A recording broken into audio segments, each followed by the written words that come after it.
No, I'm not trying to write. Why'd you put that out? Why did you do that? I am.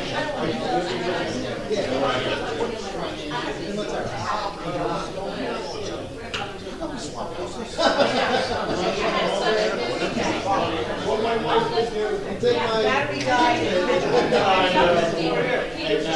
don't want to say.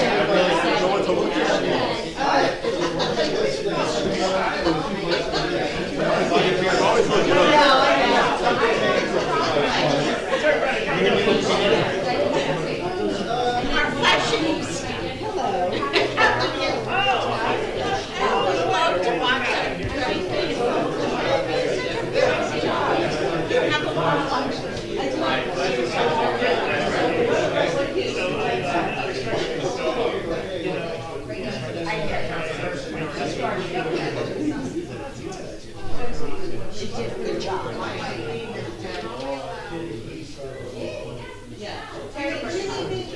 No? Okay. Oh, you know what? I was coming over to get an agenda, and then I realized the agenda's out there. No, I stepped in down there. I was thinking they were like over here. So I'm like, there's a crowd, and I'm like, wait a second. My whole detective skills came back, and I'm like, they're out. So I got one. Oh. That's okay.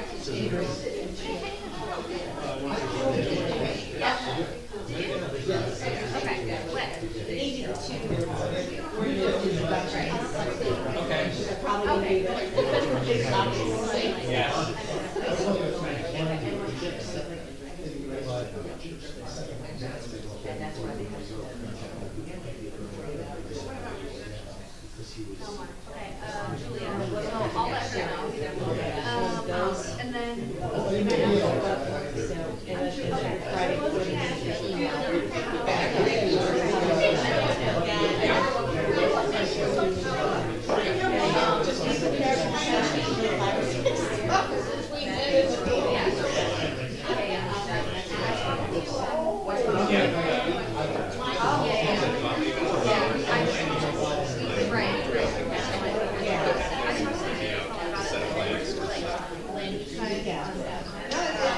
Very well. It has to be in there, but it's not that I mean, it's just a conversation.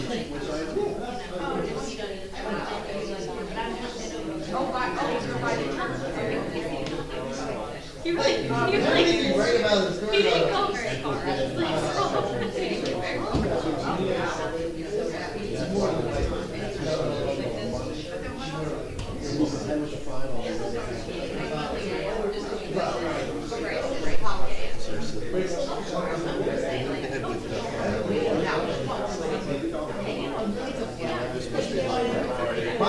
I was like,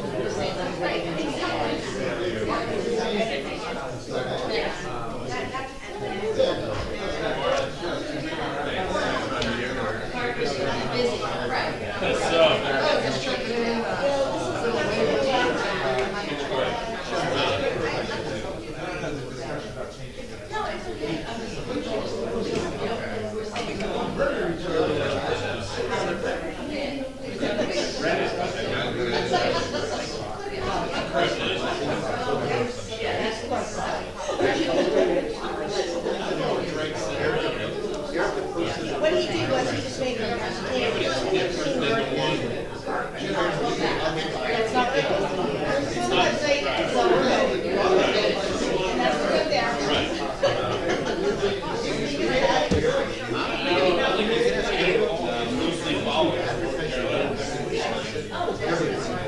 Okay, you still have yours. I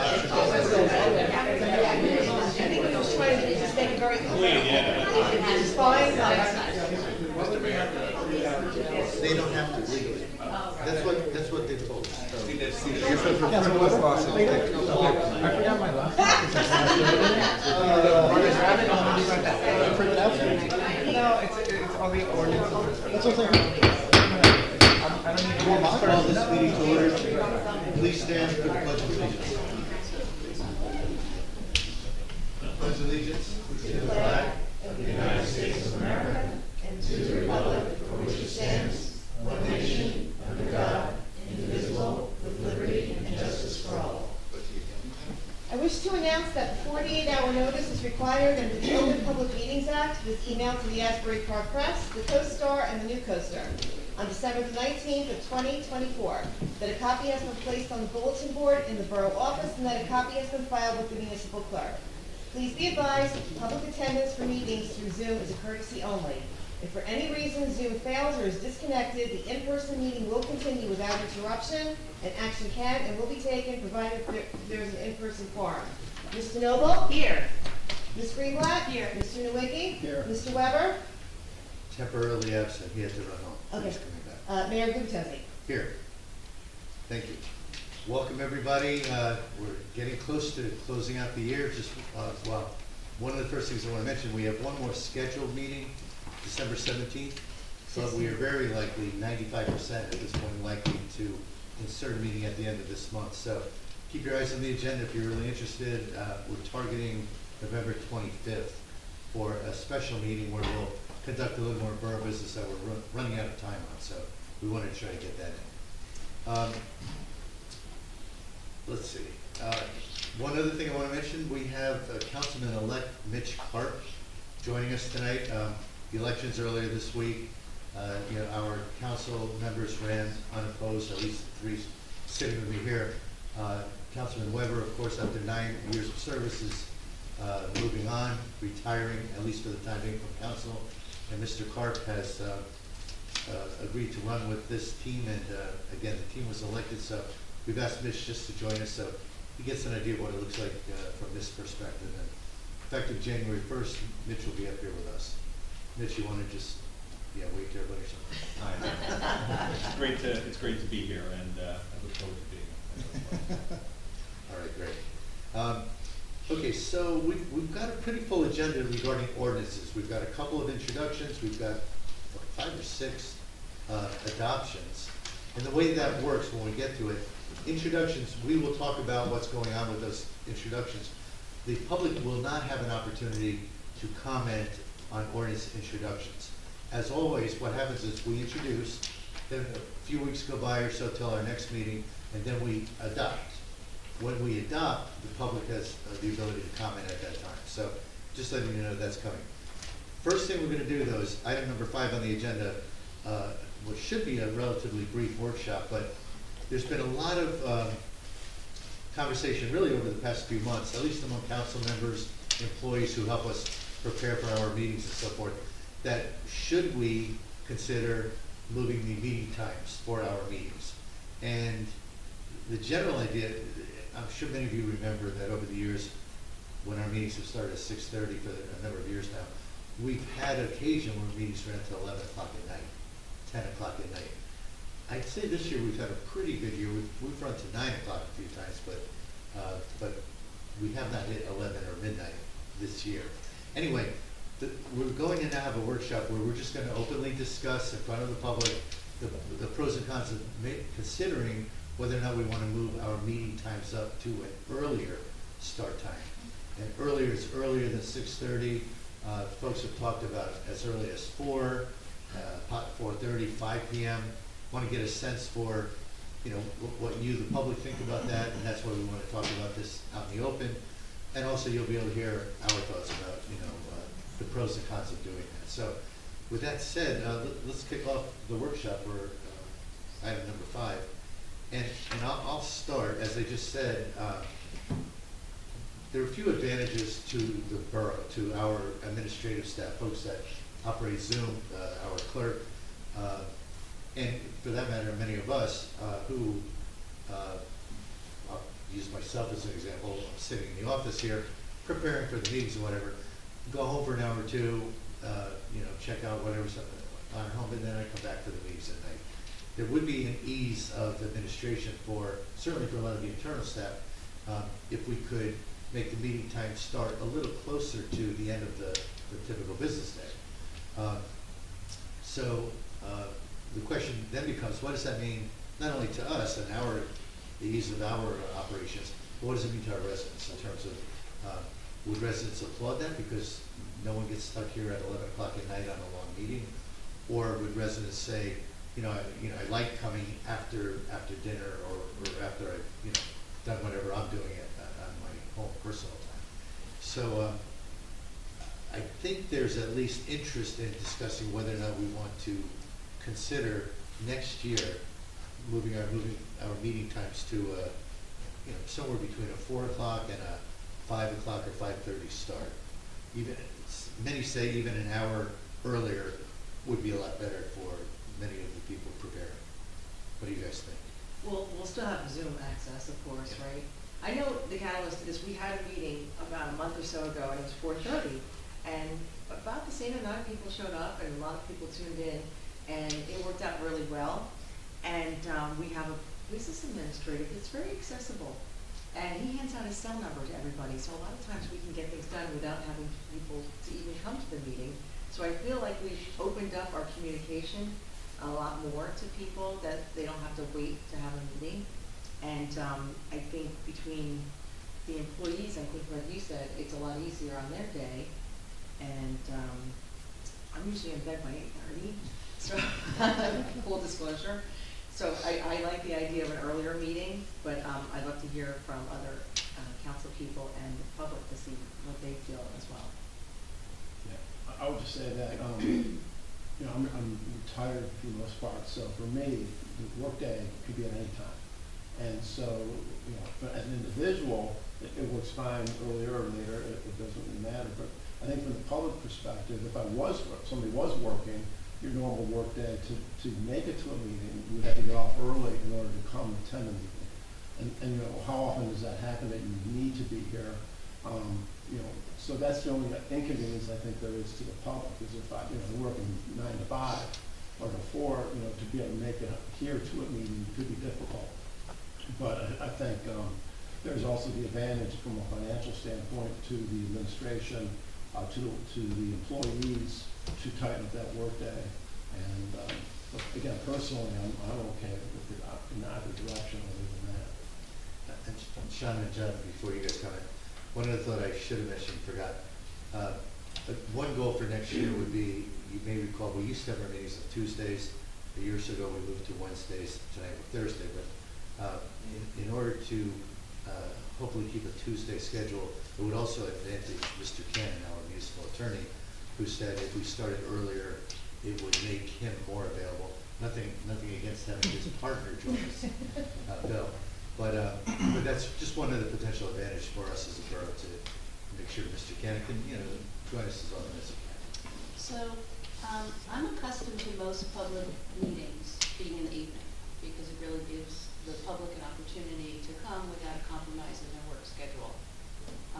So I would not be in favor of bringing the meetings back to like a 4 o'clock time. I think it's too early, and I think the whole opportunity listen, as a governing body, this is our opportunity to deliberate in public, because that's really the only opportunity we have to deliberate. And so we conduct our business at these meetings. Of course, we all prepare for the meetings, and we have one-on-one conversations, so we can do some consensus building. But and I understand from an administrative point of view that there's a gap in between, and so that makes it a little difficult. I would, suggest a compromise and maybe even take it down to 5:30 and pull it back an hour, if that's helpful. But I think to start it any earlier than that would not really do a service to the public. So that's kind of where I am with it. I've always been accustomed, and I don't know what other communities do. I think most public meetings are in the evening for that very reason, that it gives the public access. I think because we looked into this a little bit, I want to say it's a broad sample, but I would say most are in the evenings. One though was at 9 o'clock in the mornings, was a deal here in terms of, Yes. and one or two others are at odd hours during the day.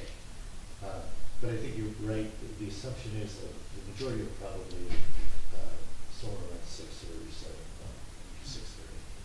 Mr. Weber, you've been a councilman for almost 9 years. And while this won't affect you it won't affect you for next year, do you have thoughts, just one way or another, on the appropriate time to full council meetings?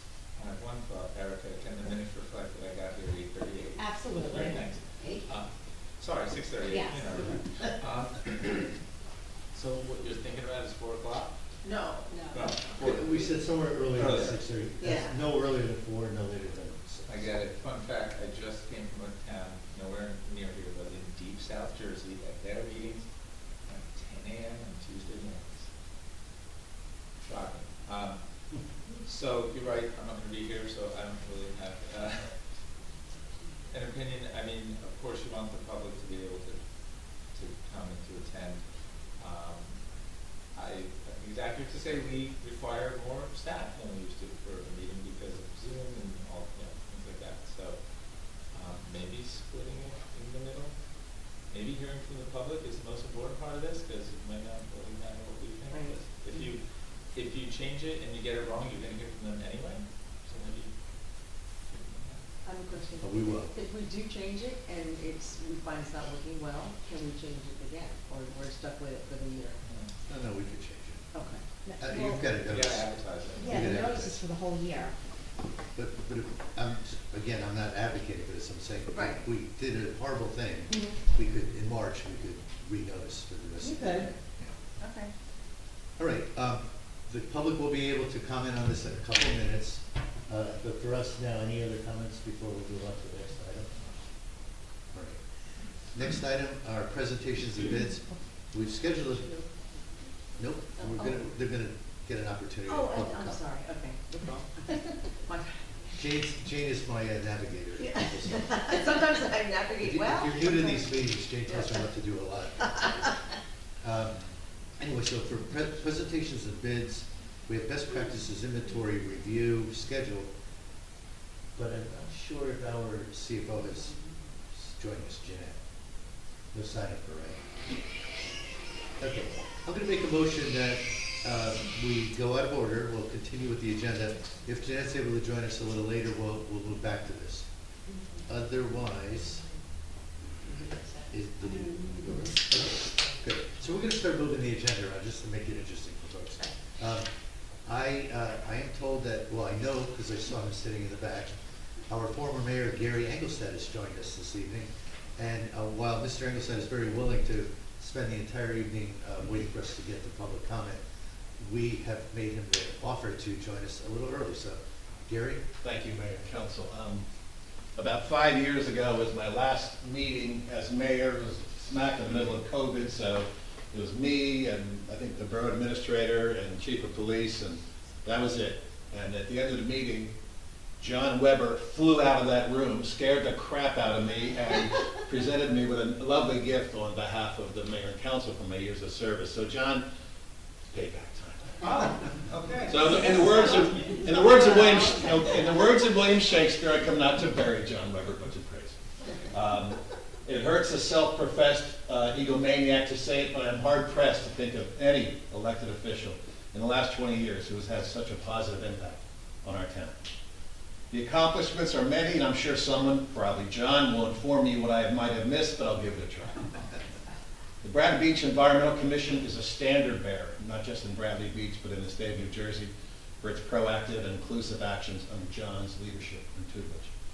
Bradley Beach is widely recognized as being at the forefront of recycling awareness and recycling adherence. Recycling in Bradley Beach is a want-to instead of a have-to, largely from John's efforts. Bradley Beach is very well known for its beach dunes. John continually led the effort to strengthen them during plantings, protect them, and resurrect them after Sandy. John constantly educated his fellow elected officials and the public that body of water to our east was a living, breathing ecosystem, somewhat at peril, but beneficial to swimmers, fishermen, surfers. He was a vigilant protector.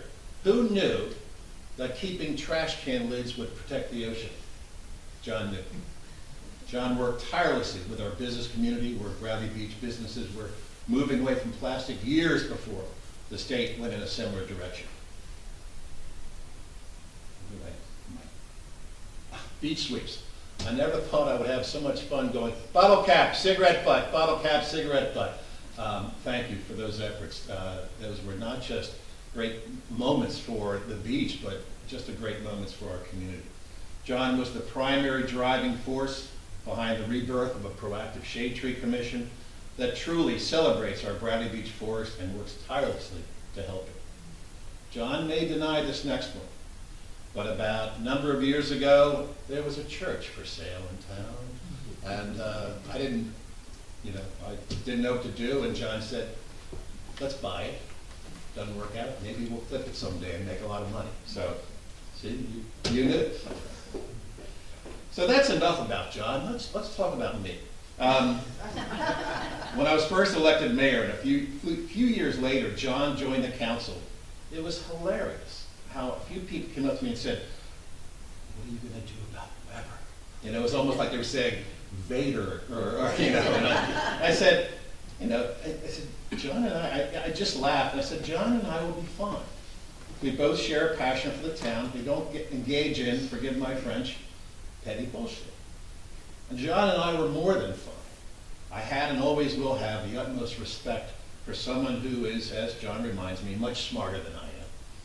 We each brought certain distinct skills and abilities to our roles and always retained open and honest, sometimes too honest communications. I especially enjoyed watching John's BS meter go off the charts as this vaunted political science major would tirelessly bloviate during a budget meeting. Remember the movie Jaws? There was a famous scene in Jaws when the shark was nibbling on people and the town council got together and everybody's yelling at each other. Then you hear this screeching sound of fingernails on a chalkboard.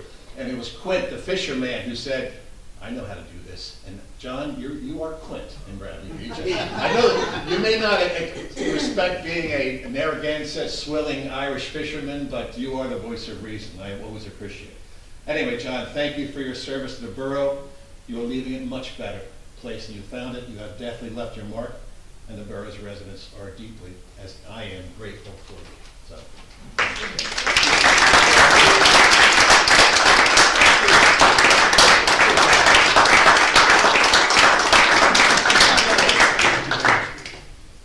And I will say that my fun story about jumping out of that room was I was the council president that year. It was COVID year.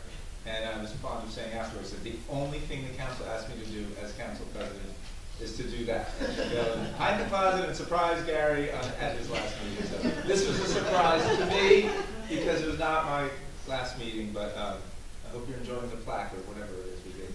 It's treasured in the garage somewhere. Thanks. Thank you, Mayor. Let's see. Okay, we still don't have Jeanette, so we'll just continue, Jeanette, so we'll continue to move on. Move to item 7 on the agenda is approval of the minutes. I will make a motion that we approve October 21, 2025 council business meeting minutes. Second. Mr. Noble? Yes. Ms. Greenblatt? Yes. Mr. Nowicki? Yes. Mr. Weber? Yes. Mayor Gubitosi? Yes. Item 8 on the agenda is public comments. For this portion of public comments, feel free to comment, but only on things on the agenda. At the end of the meeting, you'll have a chance to comment on anything you like, including your comments if you'd like, any thoughts you have about the potential of changing our meeting start times. Any comments or questions? Yes, sir. Good evening. Thank you for bringing my proposal to bring back the turkey chop. And Christian, could you just announce to the world your name? I'm Christian Pepe. I'm a freshman at CBA, and I'm trying to bring back the turkey chop on Thanksgiving morning. So the reason why I'm trying to bring this back is because I have a lot of very, very good and treasured memories with my dad, waking up every morning before the parade and going up and burning off all the turkey that I'm going to eat later in the day.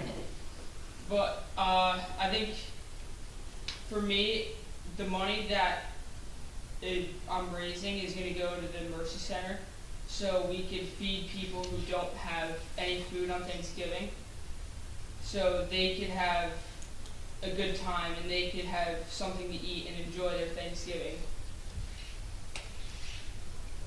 Great. It's a Thank wonderful you. idea, and for the public's benefit, Resolution 2025-331 will be the council opining as to whether or not to approve Christian's request to have Bradley Beach sponsor this turkey trot. So a little bit more to come, but thank you so much for bringing that to the council's attention. Thank you. I really appreciate it. Absolutely. Have a nice day. Are you going to stay for a little while, or do you need to run? Because either one's fine. I'll probably stay for a little while and then or do whatever. Whatever's that. I will warn you, it might be a longer meeting, you might not want to stay. If we can, yeah, we're probably not gonna stay. Okay, great. Thank you for Yes, joining. thank you. Have a nice night. Thank you so much.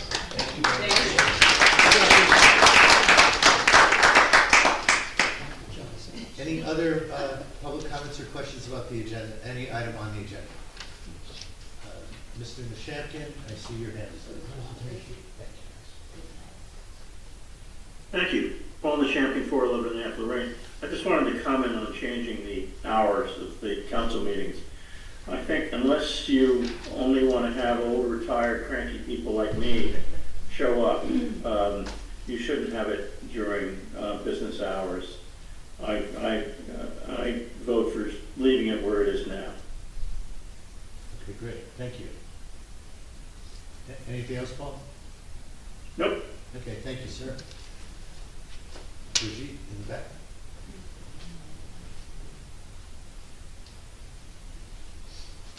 Brigitte McGuire, 610 Brindley. I just feel the need to also say this because we are the public, and if we don't get too many hands raised tonight, I really don't think the meetings earlier encompasses as many people as possible. I think 5:30, like Shauna said, might be the earliest time that makes sense, since the 9 to 5 is the regular standard time. I think it's important. Even people who work from home might have the idea of flexibility, but can they really be on a Zoom? I don't know, earlier, than their day, from when their day is over. So I just want to speak to that, and I would love the turkey trot. So I thought that was great. That's it, thanks. Great, thank you. Any other comments or questions? Okay, seeing none, we'll move on to item number 9, ordinances, and item number 9 is fairly lengthy today. We have 2 ordinance introductions, and then, as I mentioned, I think 6 adoptions. So the introductions, the public will not have an opportunity to comment. The adoptions, however, you will for each item. So for the first 2 introductions, the first one is 2025-37. It's an ordinance amending Chapter 9. We refer to as traffic, but specifically we are going to discuss whether or not to introduce an ordinance that changes the rules we have in place today for what is referred to as special permit parking. And basically these are privatized handicap spots in front of certain homes in the borough. We have certain criteria around that today. There's evidence of a handicap existing, needing a state placard and so forth, needing a note from a doctor. One of the challenges that the borough faces is that there are a number of, we have limited parking, and especially in the summer it's extremely limited. And we have a number of spaces designated that are currently available, eligible for folks who are not full-time residents. So they'll be here for the summer months perhaps, but the challenge is we're painting that curve yellow, limiting it to only their one vehicle near their house for the entire year, while they may only be spending a few months in Bradley. So, it's a challenging situation, I think, for the entire council. But we were thinking, what can we do? We still want to make sure that we are advocating as much as we can for individuals who are handicapped, but at the same time, try to be respectful of all of the rest of the residents in Bradley. There was a gentleman here at our last meeting who, his personal opinion was there's just not enough spaces to go around, and we should eliminate these altogether. What we're going to discuss now is amendments that we would want to consider that might restrict these spaces a little bit more than they are today, but we would not eliminate them, at least not in this draft. So, with that said, you guys are all familiar with this. Would anyone like to lead the discussion? Well, yeah, I would just want to say that, it's kind of the old adage, one bad apple, ruins the whole bunch, and, there are some abuses that have come to light in the borough, where people have had these spots and just retained them, and perhaps it wasn't enforced. But to take it away from the people who really need these is not the right thing to do. And so I think what we're trying to achieve here, and I think this ordinance is doing a pretty good job of it, is trying to tighten the rules on accessibility and the criteria in which somebody could actually get a spot, and not to prevent people who need them from getting them, but to really tighten up the overall purpose, which is really, hey, I don't have a driveway, and I live here full time, and I'm disabled, and I need to have access to a vehicle, or my person who is my caregiver could provide me the access to that vehicle by using that spot. And so I think those are some good provisions that we've accommodated in this. So I think this strikes a good balance. I don't think at the workshop that we had, the last council meeting, we were going all over the place from A to Z on different scenarios that could happen. And I think what we need to do is simply, and I think it's what the ordinance does, is tighten this up to the point where if you have a driveway, then, if it's not accommodative to you, well, then you should adjust your driveway, adjust the ramping, other things, but you can always pull up on the street up to and access in and out of your vehicle that way if you don't, or back out that, out the driveway to provide access. So the bottom line is I think this is a pretty good job of accommodating what people really need. I can highlight a few things. I'm not going to read the entire ordinance for you. It's posted on our website. There's probably three significant changes and one modest change. The modest changes, we're just bumping the fee. The fee that's been in place for many, many years is $50. We're bumping it to $200, which sounds like a lot of an increase, but there's a lot involved in maintaining these spaces, including creating a sign that is customized to say this parking space is for this house only. Other handicapped individuals can't park in these special permanent spaces. So we create a sign, we do the painting of the side curb, we maintain that paint throughout the years. Many of these spaces have been in place for a decade or more. So there's various costs associated with the maintenance of it, the registration process and so forth. So the easy one, I would say, is that we're bumping the fee.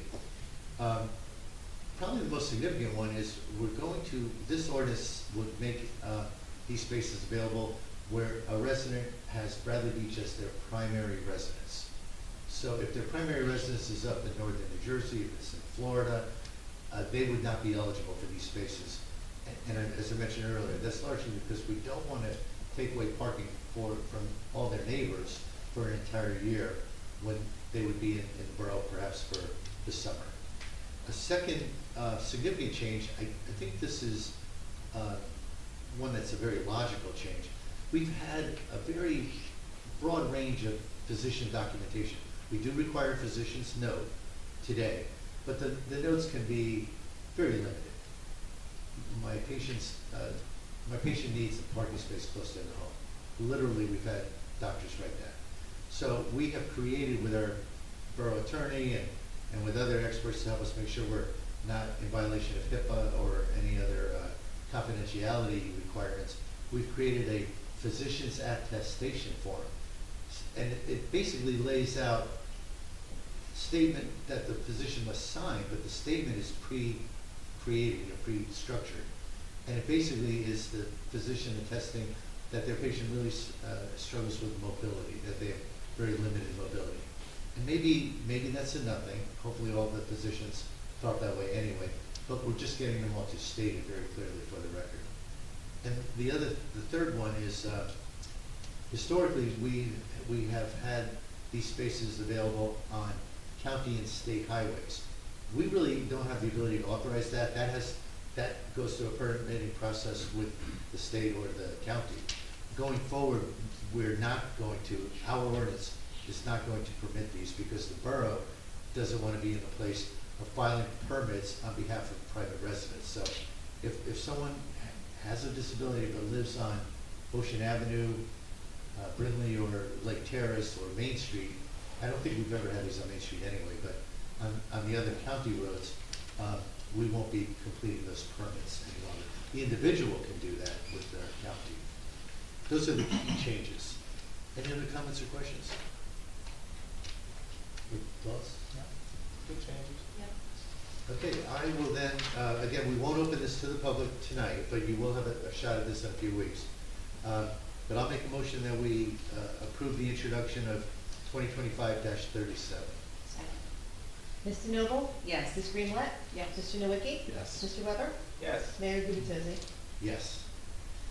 Okay, the next one is a pretty significant change that many of our residents have been clamoring for years. Ordinance 2025-38 is, well, it's described as amending Chapter 123, beachfront areas and adjacent waters of the borough's revised general ordinances.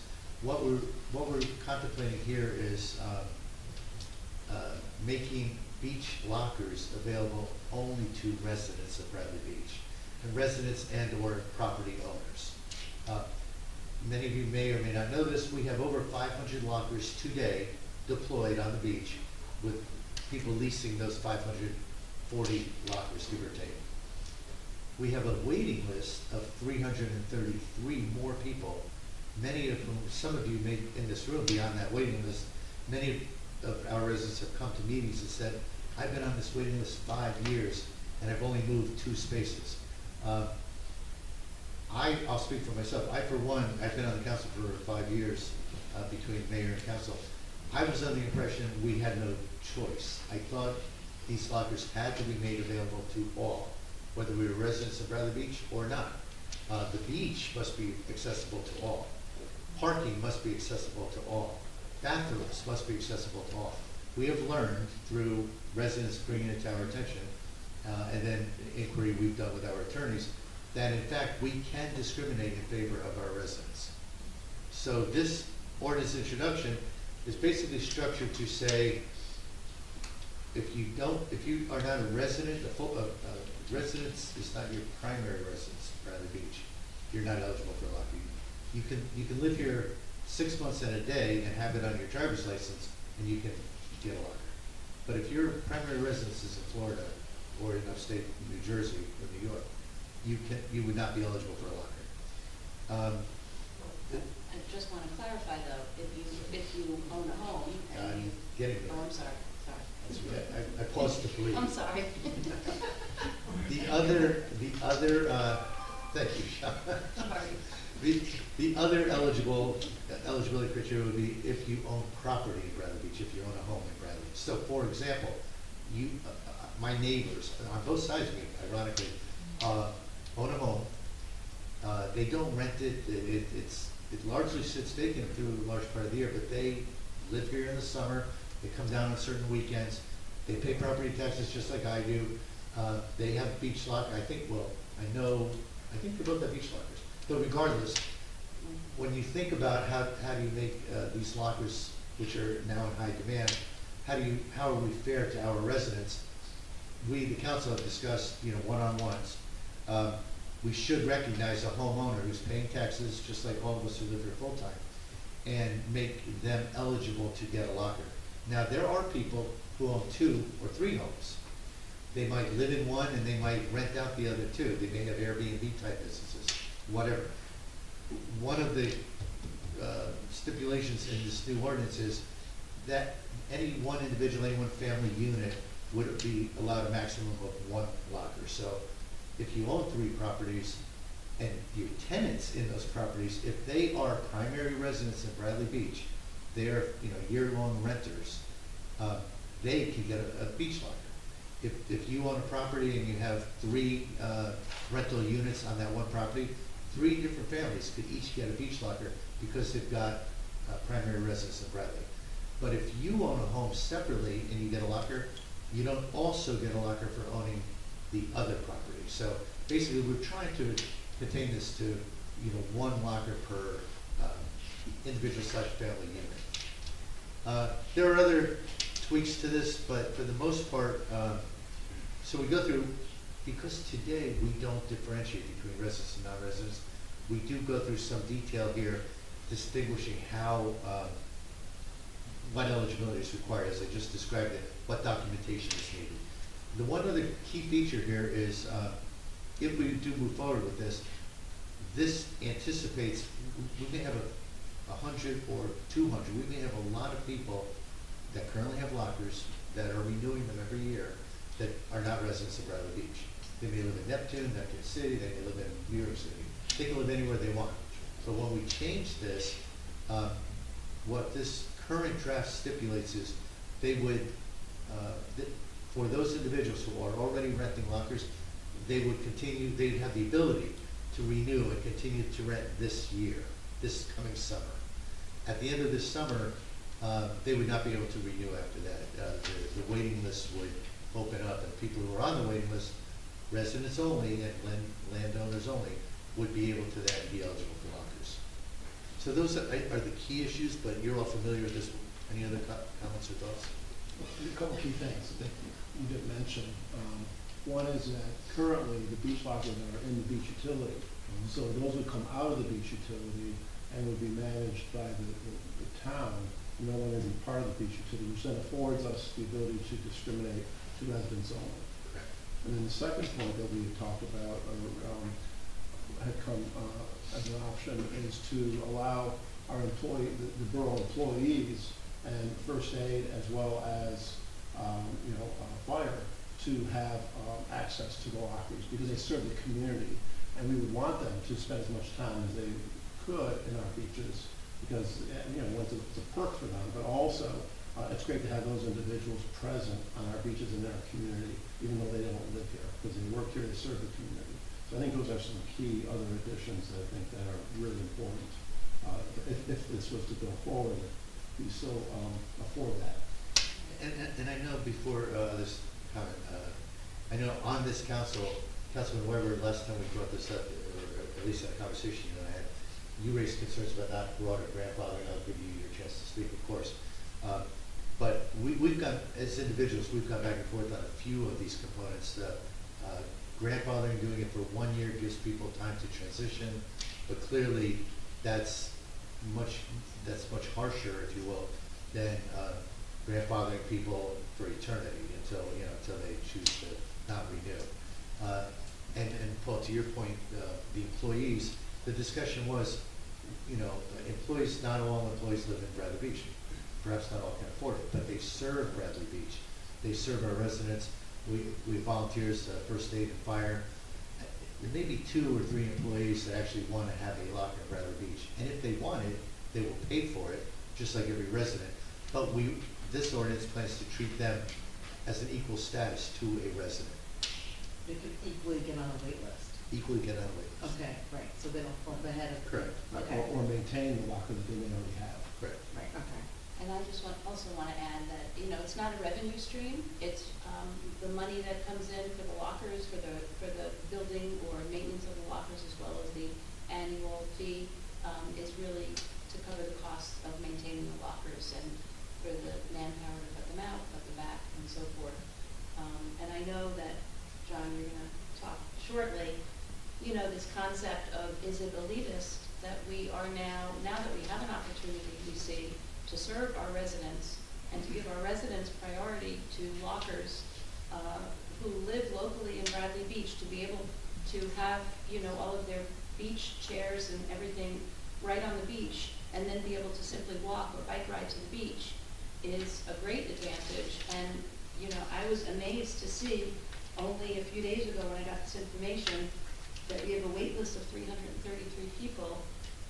I imagine a bulk of this wait list includes residents because they're all identified, associated with different beaches in Bradley Beach.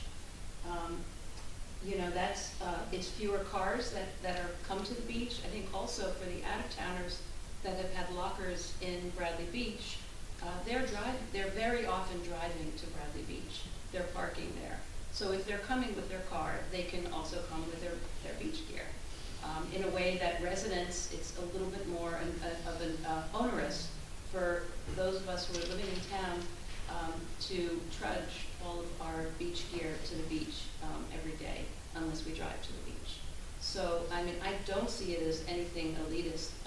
You know, we as residents have to kind of pay the price of being so fortunate to be living at the beach. During the summer, you know, it's definitely an inconvenience that we deal with in our streets, with parking in front of our homes. You know, sometimes it's hard for some of us to even find parking spots, because a lot of that is beach parking, because our beach parking can't accommodate all of the visitors. So I think this is really a good opportunity for us to really take care of our residents first when we can legally do so.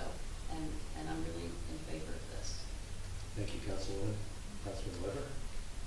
Okay, how many people do you think you're gonna be kicking off the privilege of having a beach locker, as after, obviously, next year?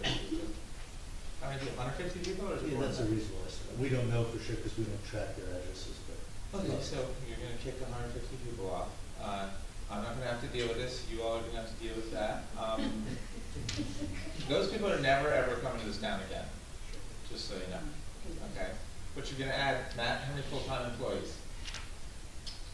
Gosh, how many full-time employees do we have? No, they're On not the adding. floor currently. They're eligible. They don't want to. You're adding people, they're potentially, they could have. But to answer your question, we have roughly 45, Okay, so 45, if they could all get on the list? but they won't. I don't know how. Well, they don't have lockers now. Why would they want to wait? None of them have lockers? Some of them have Well, one or two. But not, 40 are not going to Okay, automatically sign. so I'm just doing the math. 45 full-time employees that are eligible, they could get on the list. How many people in the fire company? Oh, 20.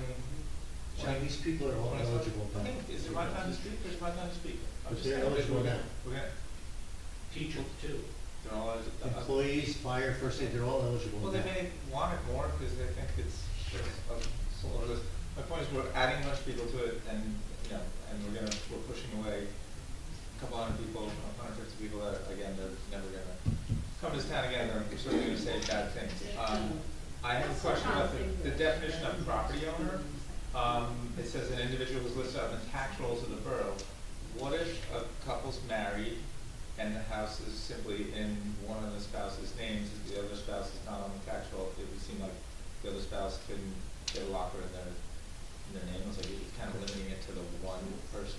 It's one limit per family unit. Wow. Okay, so. We don't want to give 2 lockers to 2 people. No, I'm not saying you would get 2 lockers, but it kind of was like, you know, the one spouse couldn't even go down and apply for the locker, it has to be the one that's on that. What do you do about, I know a lot of the tax rolls, I believe, have a certain, you know, there's some LLCs on it, it's like not in the person's name, it's in an LLC's name, what do you do in that situation? There's wording here that suggests they have to provide documentation. For example, driver's license, for example, tax rolls, but if they can come up with other documentation, that is. Well, because this says the definition of property owner just says person who's listed on the tax rolls, so I'm like, what if it's not a person, if it's an LLC, that's all I'm saying. I mean, it doesn't, in that definition, it doesn't say they can prove that they're an owner some other way. Okay, well. John, but the resident, we have to put the resident of that property, a full-time resident. For property. Right. Okay, it's just With not. an LLC, the resident would have to show that they're a resident of that property. No, if you own a property, even if it's an LLC, you can get a locker because you own the property. Right, Right, that's A what lot of John people said. put their home in LLCs. right, So- and I just, the definition of property owner we're putting here seem to count that out, but, that's that. And then I know now, it's not a revenue thing because it's in beach utility. The revenue has to equal it, like we can't make money on something like beach badges or lockers, we can't. Once it's out of the beach utility, and you guys aren't all here one day, if the town decides, you know what, we really need to crank up some revenue, they could do that. They could just make the fees such that it is a revenue making thing. and that it's gonna make beach lockers a lot more expensive, but I'm just saying, it's, in the beach utility, that's not even an option now, so that would be an option to a future council, so that's something, to think about. So if you wanna take the rap of all the people that you're kicking off with, that's, you know, I guess that's your business, but just let me know. We have a letter drafted, it's gonna be signed by you. Well, listen, I just want to say, yeah, there are some very unhappy people, but we have so many residents in town who don't have beach lockers who've been waiting for years on the list. And, you know, who do you try and accommodate? If there's an opportunity to accommodate this many residents, if indeed of the 333, a large percentage are residents of Bradley Beach, I personally feel it's kind of my obligation, if there is an opportunity to service the resident, to provide that service, and we can do that. That's, you know. Just one other thought, Mr. Mayor, kind of relating back to the last discussion we just had. Those special parking spaces, there's a time, but I remember the argument, because they were available to people that didn't live here full time. So if they were property owners, they could get that special parking space. And the argument was, well, they pay taxes just as much as anybody else, so if we're gonna extend this courtesy to full-time resident taxpayers, we should extend it to part-time resident taxpayers. So one of the arguments you just gave is that, well, you know, this should go to to a property owner and a taxpayer. I feel like that could be a slippery slope, because if the waiting list doesn't go down that much, and then people are still waiting a few years and they've only moved up 4 spaces instead of 2 spaces in 5 years, there might be arguing for that. So you'll be coming back and just like we just That's true. we just took this away on the special parking thing. We just took it away from people that pay full amount of taxes and don't live in town full time, and so I'm saying that they could come here too. It's a very good point. To that point, I asked Mr. Cannon about, I said, so keep in mind, the parking spaces, like the beach lockers, are nothing we're required to provide. We do it as a courtesy, as a good gesture to members of our community who are handicapped. But I asked Mr. Cannon, I said, is that a slippery slope? That, 2 people side by side are both handicapped and they both, own a house and they both pay taxes, but one is only here 3 months out of the year, and he said that is an element that you can distinguish from, because you're inconveniencing, if you will, at least the rest of that neighborhood for 9 months out of the year. So I pointedly asked him that just because I was aware that was a challenge.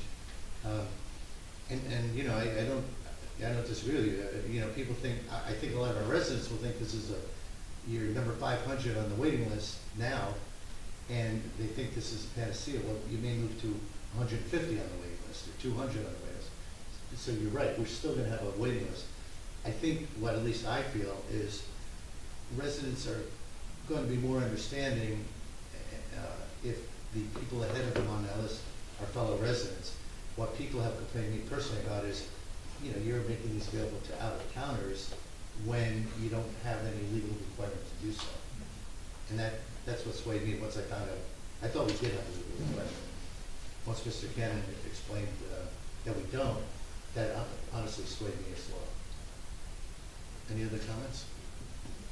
Yeah, no, I would agree with Councilwoman Greenblatt that our job here, number one, is to serve our residents. Number one, that's the number one job that we have. Second to that is, okay, broader community, but we have to serve our community, our residents of Bradley Beach first. And I think that this does that.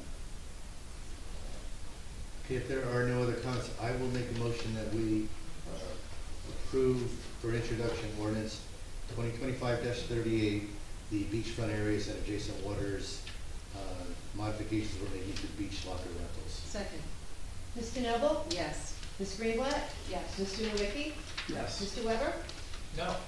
Mayor Guggenheim? Yes. Under adoptions, we have 6. Each of these adoptions we will open up for public comment. Bond ordinance 2025-31. I'm going to turn this over to Mr. Nowicki because, Paul, you've led the charge on much of this, and just maybe a brief overview, and then we'll open up to the public. Okay. Yes, this is a bond ordinance related to Sylvan Lake. Currently, there's a project that's happening as we speak out there today, which is the outfall. And that's the old flume that goes out to the ocean that collapsed several years ago. And DEP is paying for 75% of that. And we are cost sharing with Avon, the other 25%. And we've issued bonds for that, to cover that jointly with the town of Avon. And that project is ongoing. And what we found is that we also have a problem with the outlet gate. And that outlet gate, which is a key functional element that controls the water elevations in the lake. And that failed several years ago, and then we put plastic up and some, some boards and trying to control the water flow that's escaping through that gate that's failed. So we identified that we did some temporary repairs to it about 1.5 years ago, 2 years ago. That failed again, and so we keep trying to fix it.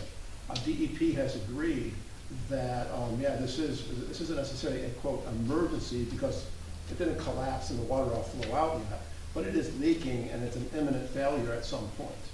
So they've agreed that we could include that into this project that is ongoing, which saves the boroughs of Avon and Bradley a lot of extra dollars of going out and advertising this and contracting it separately to do a change order to that contract. And so what this ordinance does, it provides the funding, because there's two things that the DEP said. One, you need to demonstrate that you have the money in place to do it in November.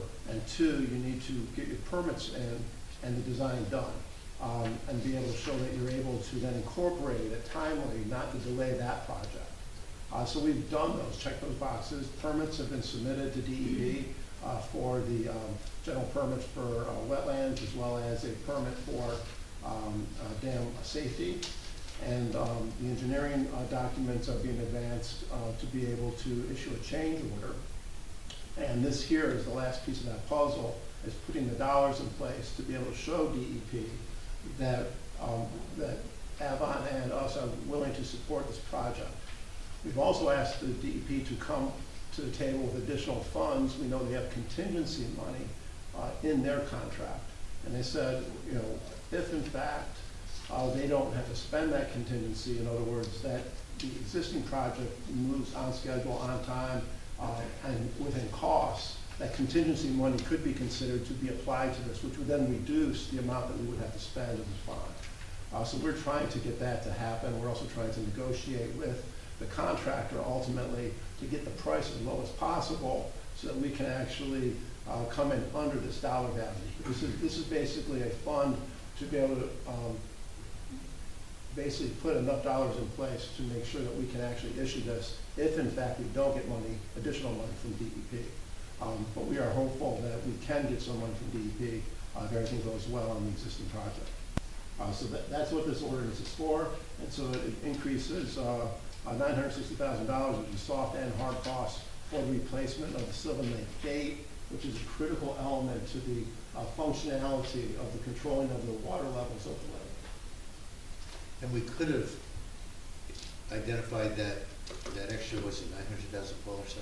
Yes. The gate repair as a separate bond ordinance, but we thought it made more sense because it's really part of this broader project to amend the prior bond ordinance, adding the $900,000 or so. Correct. This is the controlling the water that goes into the flow. And this gets it done sooner, which is critical. Yeah, otherwise we would have had to go out, contract this, and end up paying the contractor to mobilize, and all their overhead, the trailers out there. So all that other costs would have increased the cost of the boroughs to do this, and we would have to have managed it ourselves. Here we have DEP on site already, the trailers are there, their inspectors are there, and this comes in as part of their contract and helps manage it at a lower cost. And the timing is so critical. If anyone goes to Sylvan Lake and looks at the area on the eastern side of Sylvan Lake, there's plastic that's hanging there right now. So we're like hanging on a thread every time we have a storm. Yes, You know, and every time we operate those, it's a hand-controlled gate, and they're called sluice gates, which are basically pieces of metal that you are on a screw, and you adjust those based on water elevations. And every time we do that, it gets looser and looser, and, you know, because it's just a wooden front with these steel gates on it, and it's falling apart. So if that gate were to fail, The water would either not be able to be drained out, or all the water would overflow. either overflow or flow out of the lake and dry up. And that's why it's a critical piece of infrastructure Into the ocean. into the ocean. And the final point before I open it up to the public is the vast majority, 75% or so of this project is currently targeted to be funded by grant funding. Not yet determined the gate, because we're Correct. hoping that we can read that in, but the vast majority of this is still going to be funded by grant funding. We Yes. borrow the money to demonstrate now that the money's available. We approve the borrowing of the money, but we'll either spend the money and then get reimbursed by the grant funding, or if we can, get access to the grant funding so we don't even have to formally borrow the money. But tonight, what we're talking about is approving the borough to borrow this to the extent we need it. Correct. Do we know the timetable for the current project that's going on in terms of where they are? And I don't know if our VA is going to report on it or not, but, you know, that will play a role also in when the gate will get addressed, and if there will be funding that will cover some of the cost of it. And right now, the project is on schedule. They've dug out the dunes, they've actually removed all the armoring, big boulders, and the old wood box is exposed. Next step is to put in a cofferdam, remove the box, and drive new piles, and then put in a 54-inch steel pipe that will connect from a box there at Ocean Avenue, and then into the pipe into the ocean. So that project is scheduled to be completed here in late winter, early spring, so basically February timeframe. And the goal here is to incorporate this into the contract, that he can do this work during the winter months. So, thank you, Councilman. If no other comment here, let's open it up to the public. I'll make a motion that we formally open this up to the public for any comments or questions you may have. Second. Ms. DeNoble? Yes. Ms. Greenblatt? Yes. Mr. Nowicki? Yes. Mr. Weber? Yes. Mayor Gubatosi? Yes. Comments or questions? Raise your hand, please. This was obviously very clear to all of you. Paul did a great job, thank you. We've been talking about this for a while. I know, we have. All right, I will make a motion that we approve for adoption bond ordinance 2025-31. Ms. DeNoble? Yes. Ms. Greenblatt? Yes. Mr. Nowicki? Yes. Mr. Weber? Yes. Mayor Gubatosi? Yes. Ordinance 2025-32, this is creating a new chapter 386 for single-use food service items. And I'm wondering if I might ask Mr. Councilman Weber to give us a brief overview. Sure. Based on Gary's comments, we've done enough environmental stuff in this town, so maybe we don't need to. All right. This is what we would call a skip the stuff act, bill, whatever. Skip the stuff meaning when you get takeout food, you get often you get a lot of non-food stuff with it that you didn't necessarily ask for or want or need. Plastic utensils, plastic condiment packets, all sorts of other stuff. Skip the stuff law, this law, the way it's read, you can have any of that stuff. You can have all of that stuff. You just have to ask for it. And that's pretty, makes the default not getting all of that stuff as opposed to getting it all. Many people have an entire drawer in their kitchen filled with this stuff and they want it, but they're good about throwing it out. So it simply changes what happens when you get takeout food, and that's kind of it in a nutshell. This was, we had the first workshop on this, we had the first reading a while back, and this is one of those that just skipped a meeting. So that's kind of it. And John, there have been, that gentleman you had join us via Zoom, the expert on this, and others have said, some folks think restaurants might be against this, but in fact it saves them money and costs them more for this. Yeah, and there's some restaurants we've asked around in town. There's some that are doing this now. Like they already do that. There's not a law, so that's great. But the rationale is, well, we can't always count on those same business owners. Like the business may change, those businesses may come and go. So having it as a law probably is going to make less plastic. And yeah, in Red Bank where they have this, there's a survey of 30 restaurants or so, and they were giving away 94% less stuff. Don't know what that translated to on in dollars and cents, but they were giving out 94% fewer utensils and all that other stuff, that's gotta be saving our money, so should be savings, yes. Okay, I will make a motion that we open it up to the public for any comments or questions. Second. Mr. Noble? Yes. Ms. Greenblatt? Yes. Mr. Nowicki? Yes. Mr. Weber? Yes. Mayor Gubitosi? Yes. Comments or questions from the public on Skip the Stuff? Okay, seeing no comments or questions, I'll make a motion that we close the public session and. Oh, there's a hand raised? No, that's the cursor, it's not a hand. Okay. Oh, yeah. We put it in the corner, so. people Yeah, don't- just after we take the vote. Okay. So I'll make a motion to close the public session and approve the adoption of ordinance 2025-32, skip the stuff. Second. Mr. Noble? Yes. Ms. Greenblatt? Before I didn't have a chance to comment or ask the question, because I wanted to ask you actually, how do we notify all of the businesses of this? I understand, and I had asked the question previously, but we didn't come to any real understanding, so we don't have to regularly, announce besides resolutions or ordinances that we pass. And then I was thinking, is there an opportunity maybe for the BBBCA to actually communicate with all the businesses on this, so businesses are aware? I think yes to that.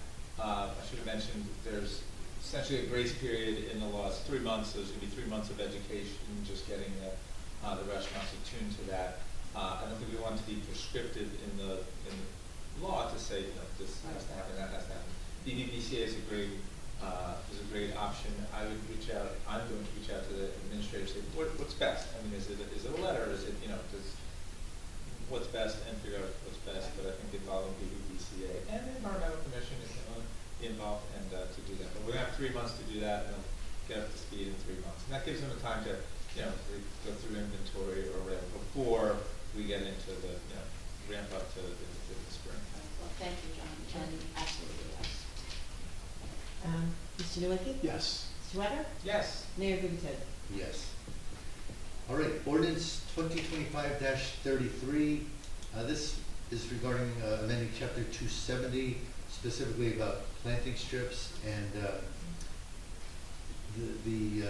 this is a, I've got to revisit this for a second myself, but the challenge with planting strips in Bradley Beach is we have an existing ordinance that says as of a certain date, you can no longer, anyone who's before this date is grandfathered, anyone after this date can't put things like pavers and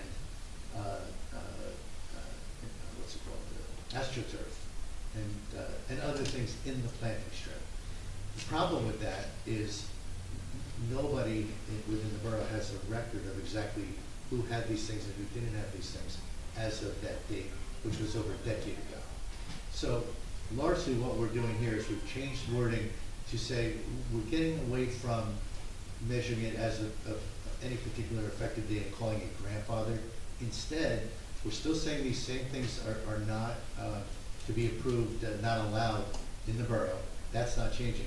But instead of tying it to some old date, we're just saying at the time you have a CCO, a change in current occupancy, at that time, you've got to make it right. So if you're selling your house and the new buyer's coming in, they've got to pull the AstroTurf out of the planting strip. They've got to pull the pavers out of the planting strip. But it's just a way for the borough to get back to a state that we want, that we desire, which is to have grass instead of other things occupying our planting strip, bushes that could block line of sight to cars and so forth. So that's the idea here. We're really just making it a more definitive process to get the town back to the place we'd like it to be. Comments or questions from the council? I'll just say that it's going to bring more of a uniform look, and it's going to improve the look of the town, even from the streets, so the curb appeal, and just to, there's going to be grass, and there's going to be trees, and there's going to be not much else. I do hope that people that have bushes or shrubs on their property will not wait until they do some kind of change of occupancy and need a CO and just take it upon themselves for a safety reason. So just get rid of the bush, put down some grass and normal grass. But yeah, we had a lengthy discussion on this.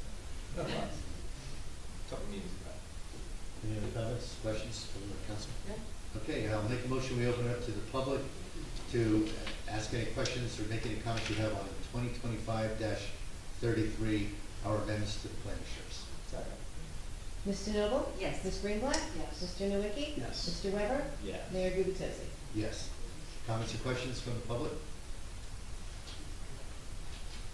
Okay, great. Seeing none, I'll make a motion that we close the public session and. We have an open. Oh, we actually do. Yes, sir. Mr. Nishampa.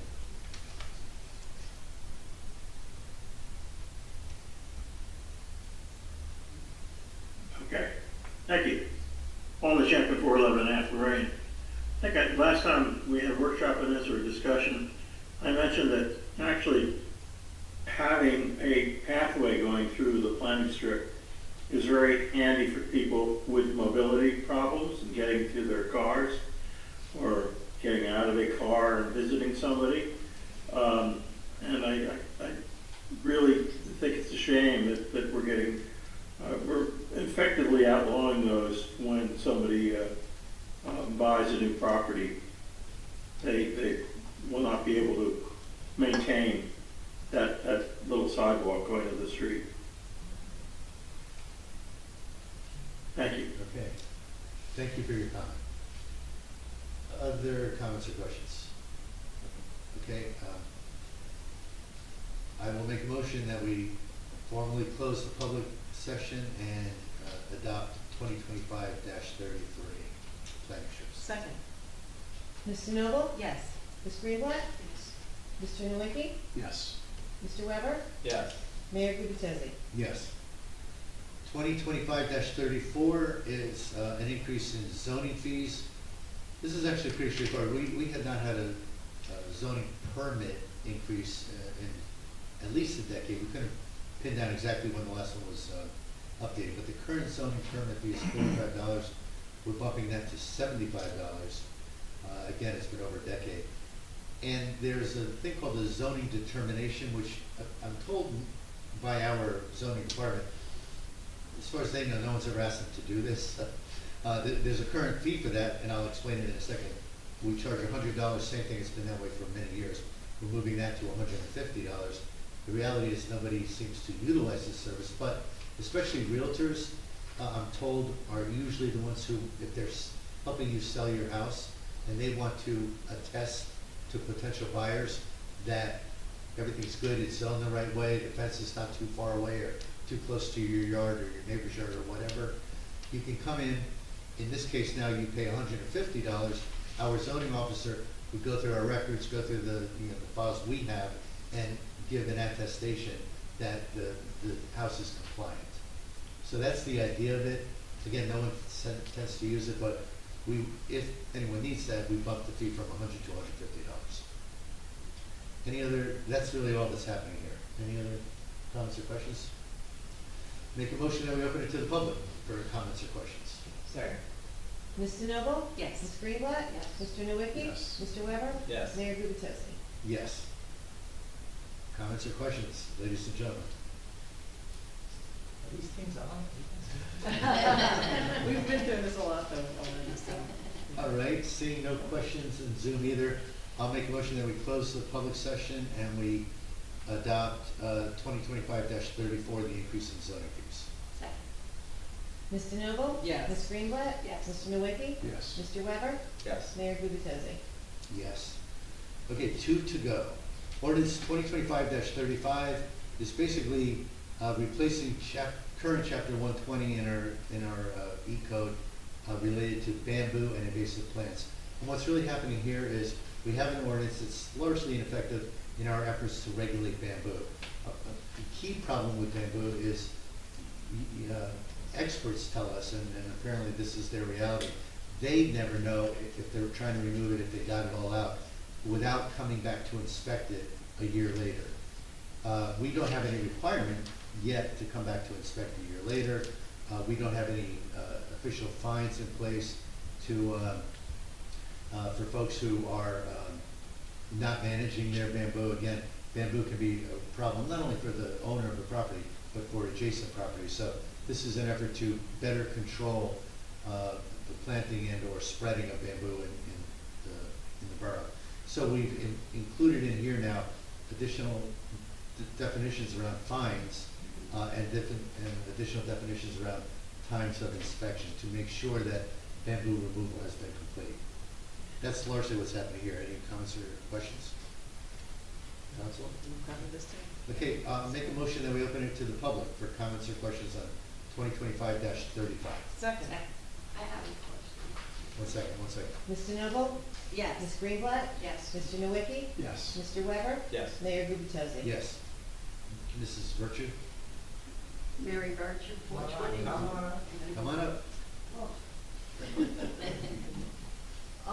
We have a problem. We don't have. Could you just state your name and address, please? Mary Virtue, 420 Monmouth. Thank you. We have a problem with neighbors that have, and it's spreading all over the place.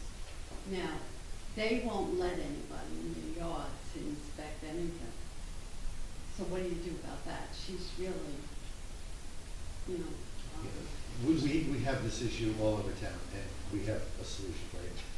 Matt, do you want to take it offline, or do you want to give a quick summary now?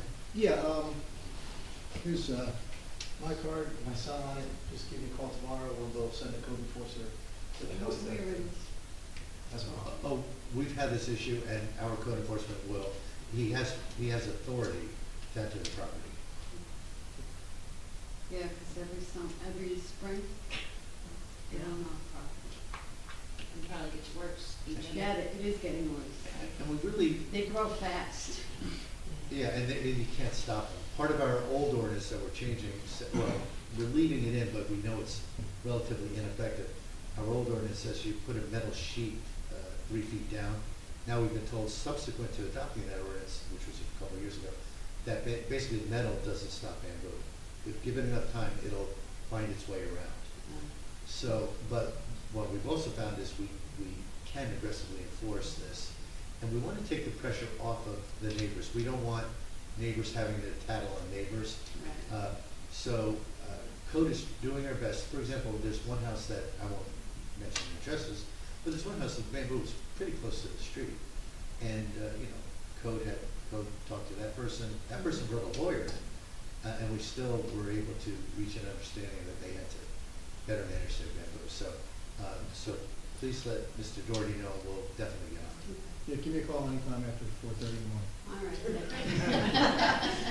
It might be Work up hard for me. to 10. Okay. Thank you. Any other comments or questions from the audience? Okay, seeing none, I'll motion to close the public comment and approve adoption of, where am I? 2025-35. Second. Mr. Noble? Yes. Ms. Greenblatt? Yes. Mr. Nowicki? Yes. Mr. Weber? Yes. Mayor Gubatosi? Yes. And last but not least, ordinance 2025-36, we saved another pretty easy one for last.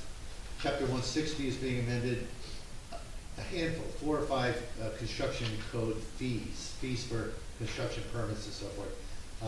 We had already changed these once, but they didn't align with uniform construction code guidelines for a couple of these fees. So this is just making amendments to make sure that the fees for those 4 or 5 areas are now aligned with the UCC. So it's somewhat of an administrative amendment. Comments or questions? Looks good. All right, I make a motion and we open it to the public for comments or questions. Second. Mr. Noble? Yes. Ms. Greenblatt? Yes. Mr. Nowicki? Yes. Mr. Weber? Yes. Mayor Gubatosi? Yes. Public comments or questions about our uniform construction code fees? Okay, seeing none, I'll make a motion, we close the public session and adopt ordinance 2025-36. Second. Mr. Noble? Sleep on the jogger. Yes. Ms. Greenblatt? Yes. Mr. Nowicki? Yes. Mr. Weber? Yes. Mayor Gubatosi? Yes. Okay, item 10 on the agenda is communications. There are none. Item 11 are resolutions, and we have a number of them. We'll start with individual resolution 2025-328, our bill list, which normally is at the end of our resolutions, right? Erin? Bless you. But do we? Yeah, it's It's there, okay? but, yeah. Okay. Just confused me. I thought we were done. Comments or questions from the council? My questions were answered, thank you. As will mine, thank you. Who's asking all these questions? Oh, the mayor. Mr. Doherty. All right, with no other questions, I'll make a motion that we approve individual resolution 2025-326, bill list of November 6th. Second. And Ms. DeNoble? Yes. Ms. Greenblatt? Yes. Mr. Nowicki? Yes. Mr. Weber? Yes. Mayor Gubitosi? Yes. 2025-329, we have good news that our own Tiffany DeCresci has passed her registrar licensing exam, and we are making a resolution to name her as alternate deputy registrar appointment. I'll make that motion. Second. Ms. DeNoble? Congratulations to Tiffany, yes. Ms. Greenblatt? Yes. Mr. Nowicki? Yes. Mr. Weber? Yes. Mayor Gubitosi? Yes. 2025-330, amending resolution 2025-250, requesting the New Jersey Department of Transportation change the parking space time limit on the west side of Main Street. What this is, in the front of our hall, we have the space for, they're not delineated, but roughly 7 parking spaces where people can park there for a limit of 15 minutes. And many of you may remember that a while back, as we were reconfiguring our own parking, municipal parking lot, so that the public could park there. At that time, we passed an ordinance. Now that's, keep in mind, the Main Street right here is state highway. We needed the state's permission. We passed an ordinance saying, we're stopping the 15-minute, we're gonna expand those 7 spots to be 2-hour limit, to enable visitors to go to restaurants and, not just have to leave in 15 minutes. The state had given us verbal approval to do so, but subsequent to that, they've given us very specific language they'd like us to use. What this resolution is doing is adopting the state's specific language. It's basically saying the same thing, that we'll be able to move those spots from 15 minutes to 2 hours. So with that, comments or questions from the council? I just have a comment, because I had asked the question, and I got an answer, thank you, You're Erica. welcome.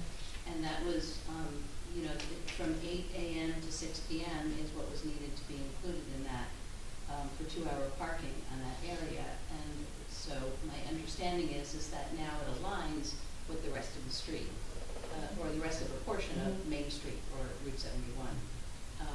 So I guess after 6 PM, cars can park for more than 2 hours at a time, and cars can park overnight on Main Street. Is that correct? I'm not sure about overnight, actually. Yes, they can. Yeah. They can? Yeah, don't forget, people live along Main Street too. Oh, I So, remember. yeah, they can, so it works out really well, they come home from work, they can park at 6, because you got 2 hours there, and then they can stay overnight. So In our own lot, I don't have it in front of me, but I believe that might not that's be. up to 8 hours. Right, yeah, they can park overnight. To 8 o'clock. Yeah. Yeah, I'm pretty sure. But it's not 2-hour parking along all of Main Street. That I don't Right. know. But this The area. south end, I It believe, is, Most of the guys, I think it is. I think it is. as I understand, the south end South of Evergreen is There's no- 48 hour. Yeah, same, That's- yeah. South of Evergreen is very short there. Oh, yeah. Right. Yeah, that's basically where most of the residentials are. Right. Like less business, more residential. And I'd just like to say that one of the businesses very close to these spots has been asking for this for a very long time. Thankfully, they're still here and they're still in business, and this should make them very happy. And I don't have the exact numbers in front, we've shared it with the public before, but basically, based on the reconfiguring we did here, the fire department, who really controls, they have a many-year lease with the borough, so they control the fire department banquet hall. They have a lot of parking over there. They have graciously allowed our borough employees to park in some of those spaces during the day. Between them allowing us to have an extra, as many as 10 spaces, and the reconfiguring we did in our main lot, and adding these spots, total, we've added the capacity for 10 or more spots for the public to utilize for visiting our restaurants and our shops. So it worked out to be a pretty good horse trading exercise all around. So with that said, I will make a motion that we approve 2025-330, amending resolution 2025-250. Second. Ms. DeNoble? Yes. Ms. Greenblatt? Yes. Mr. Nowicki? Yes. Mr. Weber? Yes. Mayor Gubitosi? Yes. 2025-331 is the approval of a turkey run that the young man earlier, Christian, spoke to us about.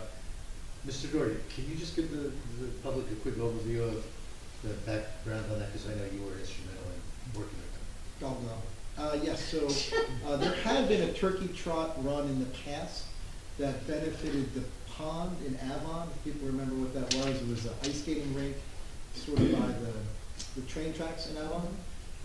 That pond is no longer there, doesn't operate anymore. So the turkey trot kind of just faded away. So this young gentleman, again, he's a sophomore at CBA, he lives on Burlington Avenue here in Bradley Beach, approached the borough and said, you know, I'd like to bring something back. I know this is the first year for it, so he wanted to keep the expenses as low as possible. So they're going to stay on the promenade the entire time. Start at the gazebo, go north to Ocean Grove, stop before getting to Ocean Grove, turn around, head south to Avon, stop before getting there, because who wants to go to Avon anyway, and then come back to the gazebo and finish there. So it's not exactly like a 5K, it's around 2 miles-ish, but it's a, you know, it's a good community event. The morning of Thanksgiving, like you said, it's a good time to get a little exercise in before we become gluttons for the rest of the day. And the money he's raising, as he mentioned, is going to the Mercy Center, which is in Asbury Park. They do a tremendous job. And one of the things they have now that's so important is a food pantry that gets utilized by all the families in the surrounding communities. So we're going to be able to do this without any expense to the police, without any expense to the Department of Public Works. I myself am going to run the turkey trot very slowly. And I know that our DPW director, Biagio Capone, also offered to come and volunteer his time in case there is anything to clean up afterwards. So both Biagio and I will be there to ensure that once the race is done, the promenade is as clean as it was before. My understanding is you were expecting to win this race. I am expected to win this race, true. Gobble gobble, but I'm not sure if I'll be able to meet that expectation there. Is Christian fundraising for this? Yes. So all the funds that are raised will go to Mercy Center in Asbury. So is there a flyer or something where we can find out how to? Yeah, they wanted to wait until you approved it as the governing body, and then they'll begin all that. I will make sure to get it to all the members of council. We'll put it on our newsletter that Amy Baker puts out, and try to get the word out as far in line in the town. And I know this is a bit unusual in that Christian doesn't represent a 501c3. Typically, you know, we've got non-profits coming to us with events like this.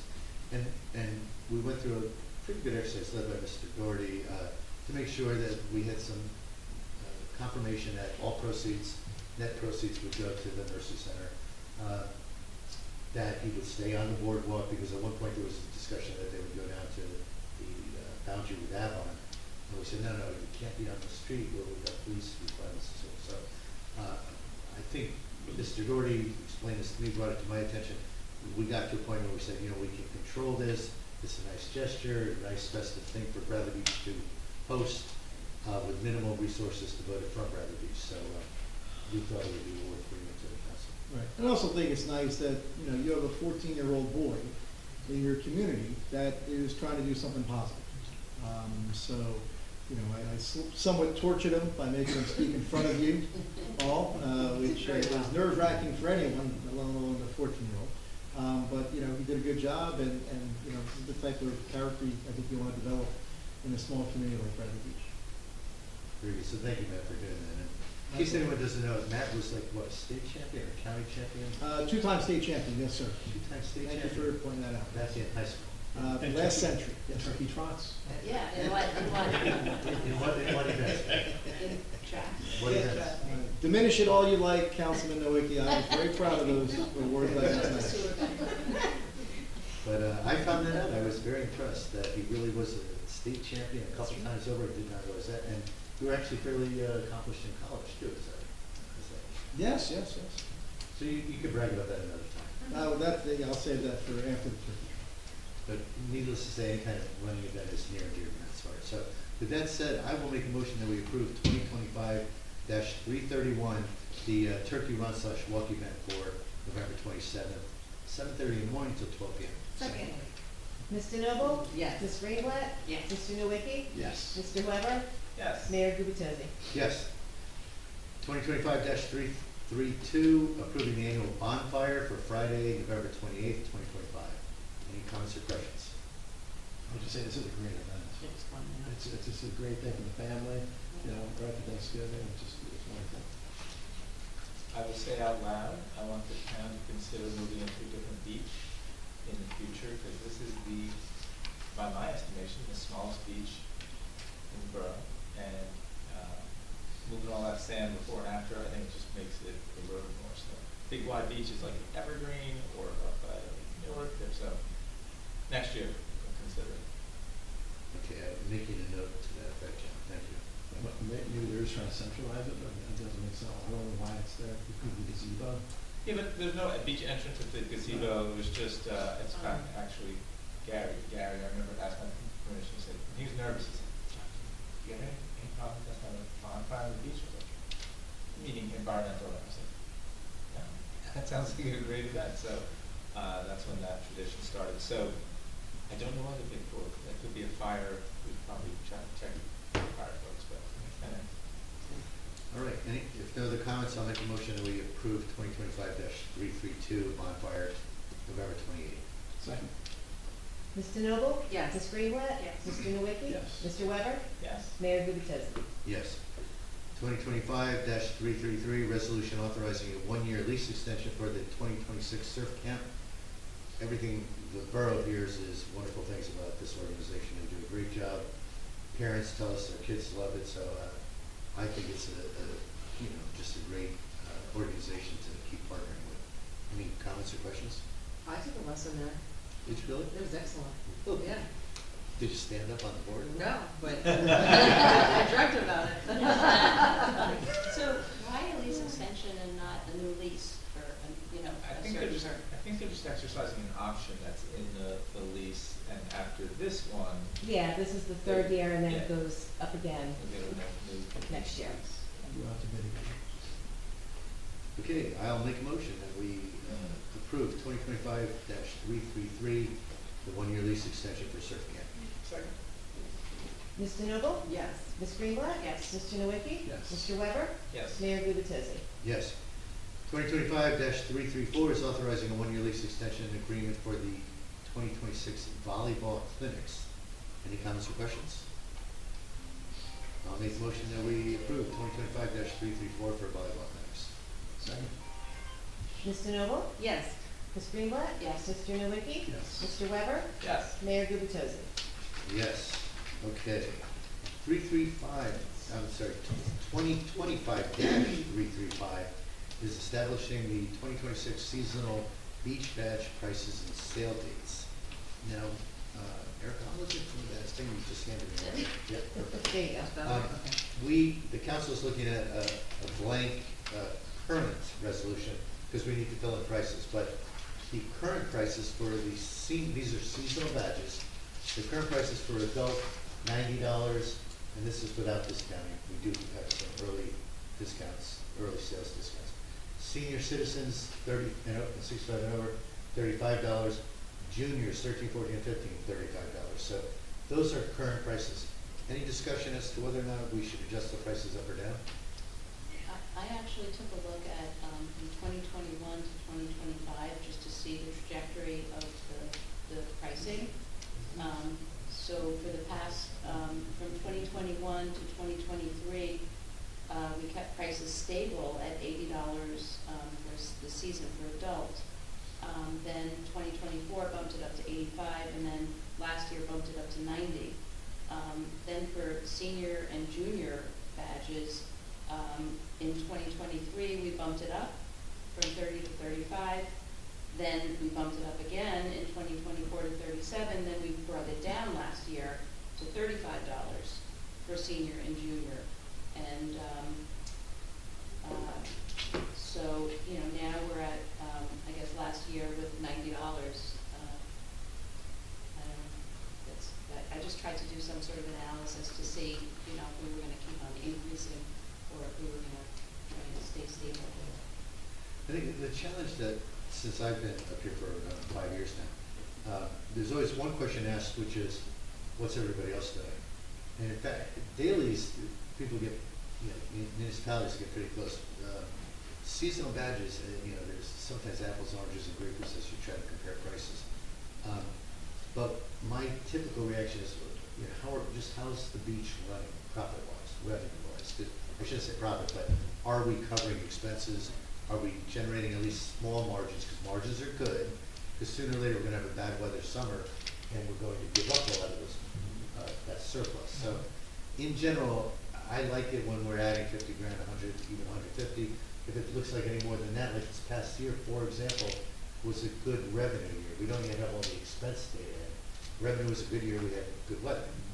Was it top 2 million? Yeah, it was a good revenue year. But, for example, we had a lot of debt service added last year, and that's what Sean was reading, that's what we bumped some of the dollars a little bit last year. We're probably going to have a little more debt service. We're talking about the concession and the bathrooms, for example, at 54 Ocean.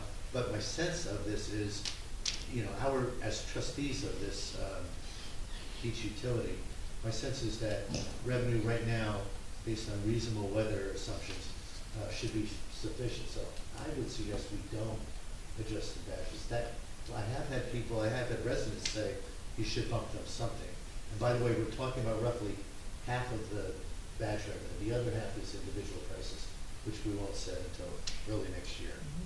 Right. A quick question with the DPW contract got settled earlier this year, obviously. Obviously, there's an increase. Some of the increased costs of labor, get attributed to the beach. So, given what you just said, like even considering that, you think we can still keep this stable? It's a great question. I don't have any definitive data that I can say like I did last year when I said we should increase the rates. The mayor agreed with me, and you guys, the council agreed. Entering this year, and I think we had a good year to follow, but entering this year, we had a surplus of roughly 700,000. So that was that's good. That's better than we've had. We had that one crazy year where it spiked up because of COVID, but typically our surplus has been closer to 400, 300, once or twice 500. We got up to $1 million that COVID year. But right now at 700,000, that's a pretty healthy surplus on a $2.5 million total budget. So if anybody wanted to suggest bumping the price $1 or $2. But the dailies at what, 13? Yeah, we haven't adjusted 2026, but yeah. Yeah. So, These aren't discounted, it's just correct. Right, the discount goes to $80 for the adult. It did last year. It did last year, yeah. We could set up the discount as too, right? Like the early bird discount. Yeah, so there's a seasonal, a holiday, sale that's $70, that's for the month of December. And then after December, it's $80, that's the pre-season price. And then, after January, it goes to 90, anybody that comes in. And I guess to give you guys all one other thought, $1 increase or decrease on the dailies equates to $100,000, because we sell about 110,000 dailies most years. $10 on these, on average across all, so maybe a little more on the adult and a little less on the others. But roughly a $10 increase overall here would be the same $100,000. I'm just going to point out one thing. If we put this as is, it has 2024 dates. The dates are. No, I gave everybody a 2024 resolution so they could compare. So they had, so they could see what the rates were in case they, yeah. Oh, you have to blank. Yeah, you have to blank on that. That's okay. So, is there thought to increase or decrease these a couple bucks, leave it the same, what do you want? There was enough money collected to run successfully and have extra. Like you said, the surplus is 700,000. I'm comfortable with that. I would say we should keep it the same. Yeah, one other thing I'll throw out, just so you have this in the back of your mind. Next year, the hope, just like I talked to Biagio Colonna, Director of DPW, the hope is to add probably one ramp. These ramps go for over $200,000, but right now we have half of our beach entrances basically have ramps. Over time, I'd like to add the ramp a year maybe, but that's a couple $100,000 right there. We do have the concession that we're hoping to have up and running by Memorial Day. And we'd like to add another 100,000 of those super wide, 10-foot wide moving mats. We think 100,000 could cover 3 more beaches. So 100,000 there, you know, maybe 200,000 for a ramp, maybe another 100,000 or so. We could be trying to spend 400,000 in beach enhancements in 2026. And you have a capital program of, the bathrooms, you're gonna be doing a promenade extension a year from now. And you have the outfall that's currently under construction. So those are what you have to finance those. So, I would say that what we should be doing is having a CFO run through this and do a projection on this for us as well, based on, debt service and, and maybe look at some ranges and maybe, I would be okay with leaving it this year, but knowing that there's a more likelihood that next year we might have to, based on some financial analysis. She's done, to your point, Paul, Matt asked her to do a preliminary analysis for, how the prior year ended. We don't have really concrete expenditure numbers yet. Some of those expenditures tie to how we allocate dollars from, salaries from the DPW or the police or whatever. So that exercise we haven't completed yet. However, she felt we're likely to have at least a few $100,000 of added surplus. So maybe bring it 700 to 9. So we're feeling like we're in a very healthy state. If we spend that, if we do it very openly and for full public disclosure, but that's the idea. We're supposed to take the profits and margins and reinvest them in the beach. So if we do some of these things, we should still be able to have a significant surplus afterwards. Right, so then I would propose that we maintain the prices for this coming season and then do some detailed analysis and look a little closer at it for next year. You want to make a motion? I'll make a motion. Second. Are you passing this resolution or to keep With maintaining the Maintaining the prices. same numbers. Yeah, that's, okay. Okay, so keeping it the same as from 2024, got it, okay. 2020. And who seconded that? 2025.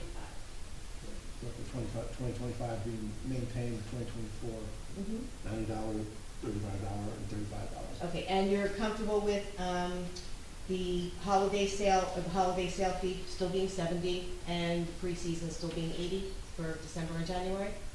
So when is the holidays? So the holiday sale starts December 1st, Okay. okay, and it runs to December 30th, and it's the seasonal badges are $70.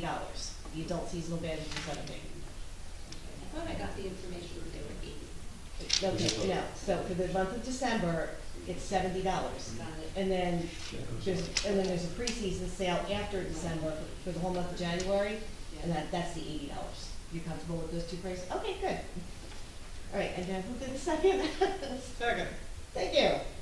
Mr. Noble? Yes. Ms. Greenblatt? Yes. Mr. Nowicki? Yes. Mr. Weber? Yes. Mayor Gubitosi? Yes. Item 2025-336, it's a resolution structured to reject the bids we received on the Ocean Avenue project to convert bathrooms and a concession. We were going to reject these bids because, quite honestly, they all came in higher than we expected. We didn't budget enough for the prices that people quoted. However, I'm going to make a motion in a second that we don't vote on this tonight because Mr. Doherty and our engineer are in discussions with the low bidder. Of course, we would or would not hire because he's a low bidder, but we may not have to include his entire scope, and then the fees would come down dramatically, and then we can move forward. So I'm going to make a motion for now that we just table this, and if we need to reject bids, we can do that at our next meeting. Second. Mr. Noble? Yes. Ms. Greenblatt? Yes. Mr. Nowicki? Yes. Mr. Weber? Yes. Mayor Gubitosi? Yes. And final individual resolution, 2025-337, award of proposal for professional engineering services for CME for this project, the 54 Ocean Avenue reutilization of existing building. And any comments or questions? I had asked a question which was answered, and that was, we have a $50,000 grant for that, and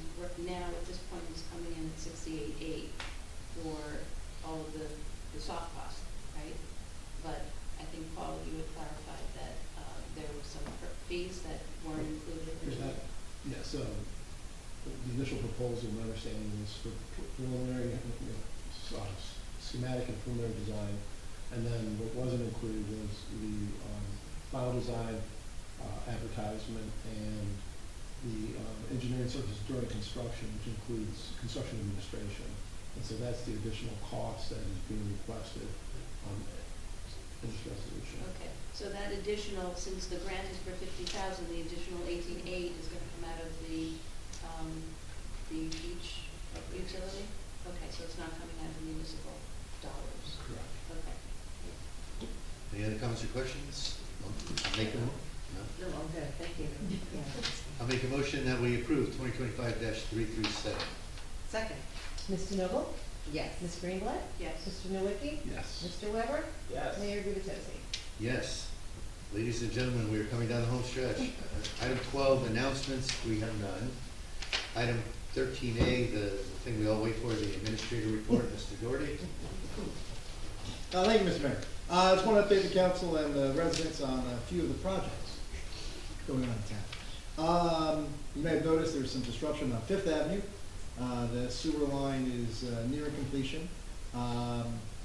Unfortunately, we're probably not going to be able to pave the road and make it nice and smooth until sometime in the spring. The reason why is asphalt plants start closing down when the weather gets cold.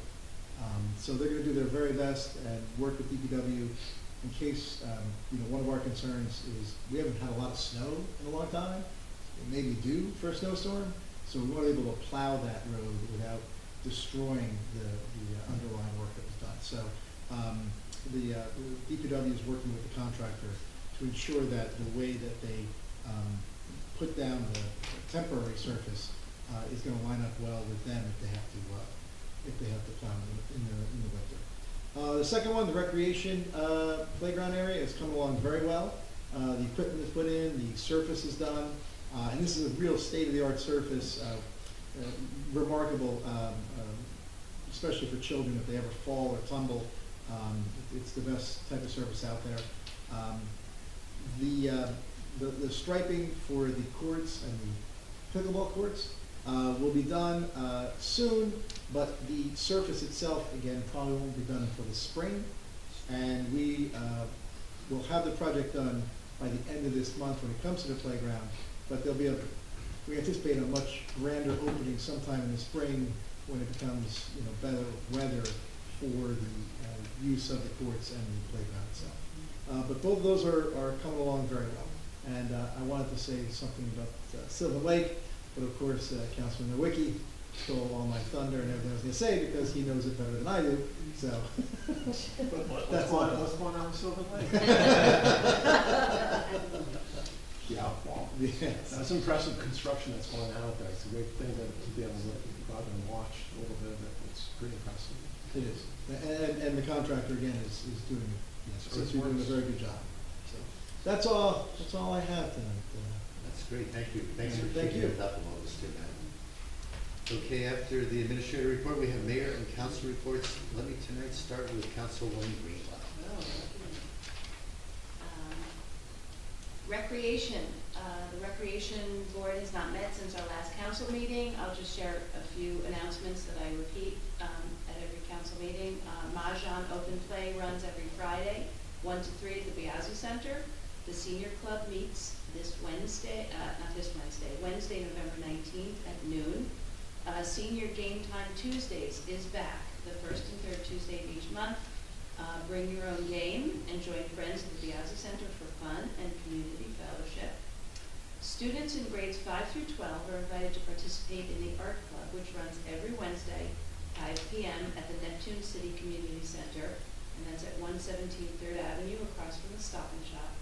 There's also the Glitter and Glue Crew every Tuesday and Thursday morning from 11:30 to 12:15. It's a fun craft group for children ages 2 to 5. The Ghoulish Gathering was held October 24th. It was a success, despite its change in location. It was at the Evergreen Beach. Thanks to Unwaste and our very own John Weber, who made the event environmentally friendly by composting the pumpkins. The 4th annual Halloween trunk or treat was a great turnout and fun for all. Rec gave away a giant Halloween trophy to the best decorated trunk, and it went to the aliens and cows. The rec committee's next meeting will be Monday, November 10th at 6 p.m. The Arts Council met Monday, November 3rd. Arts Council member Gwen Rosenblatt will perform on flute and piano at Agudat Achim's Shabbat Project, Saturday, November 8th at 7 p.m., 301 McCabe Avenue. The whole community is invited to attend. Pizza will be served, no need to register. Their next meeting is scheduled for Monday, December 1st, 10:30 a.m. at the Biasi Center. And the Fletcher Lake Commission has not met since our last meeting. Thanks to the collective efforts of Neptune and Bradley's Public Works for managing the levels of Fletcher Lake in the face of the storm we had October 30th. Residents should be aware that when there's an anticipated weather event, the towns will ensure to monitor lake levels and adjust accordingly. The aerator light was just installed in one fountain in the lake. A number of residents have remarked on them with appreciation. Aerators will be removed shortly for the winter season. The next Fletcher Lake Commission meeting is November 13th at 6 p.m. in this council chamber. That's my report. Thank you, Councilwoman. Councilman Leonard. Thank you, Mr. Mayor. I want to start by saying congratulations to all the council members up here for their resounding victories on election night, and to Mr. Karp, the high vote getter sitting down here, who I will say is properly seated here at a council meeting, and I'm assuming given access to all the stuff that we got access to. Congrats. Wasn't that way when I got on, but apparently this is the way to do it, and we've been doing it that way for a while.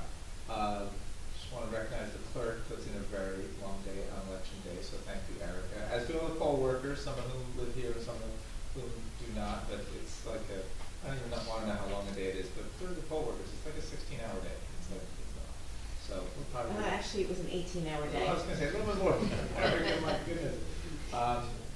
Signed up for it. But yes, thank you, because it's all needed to make our democracy work.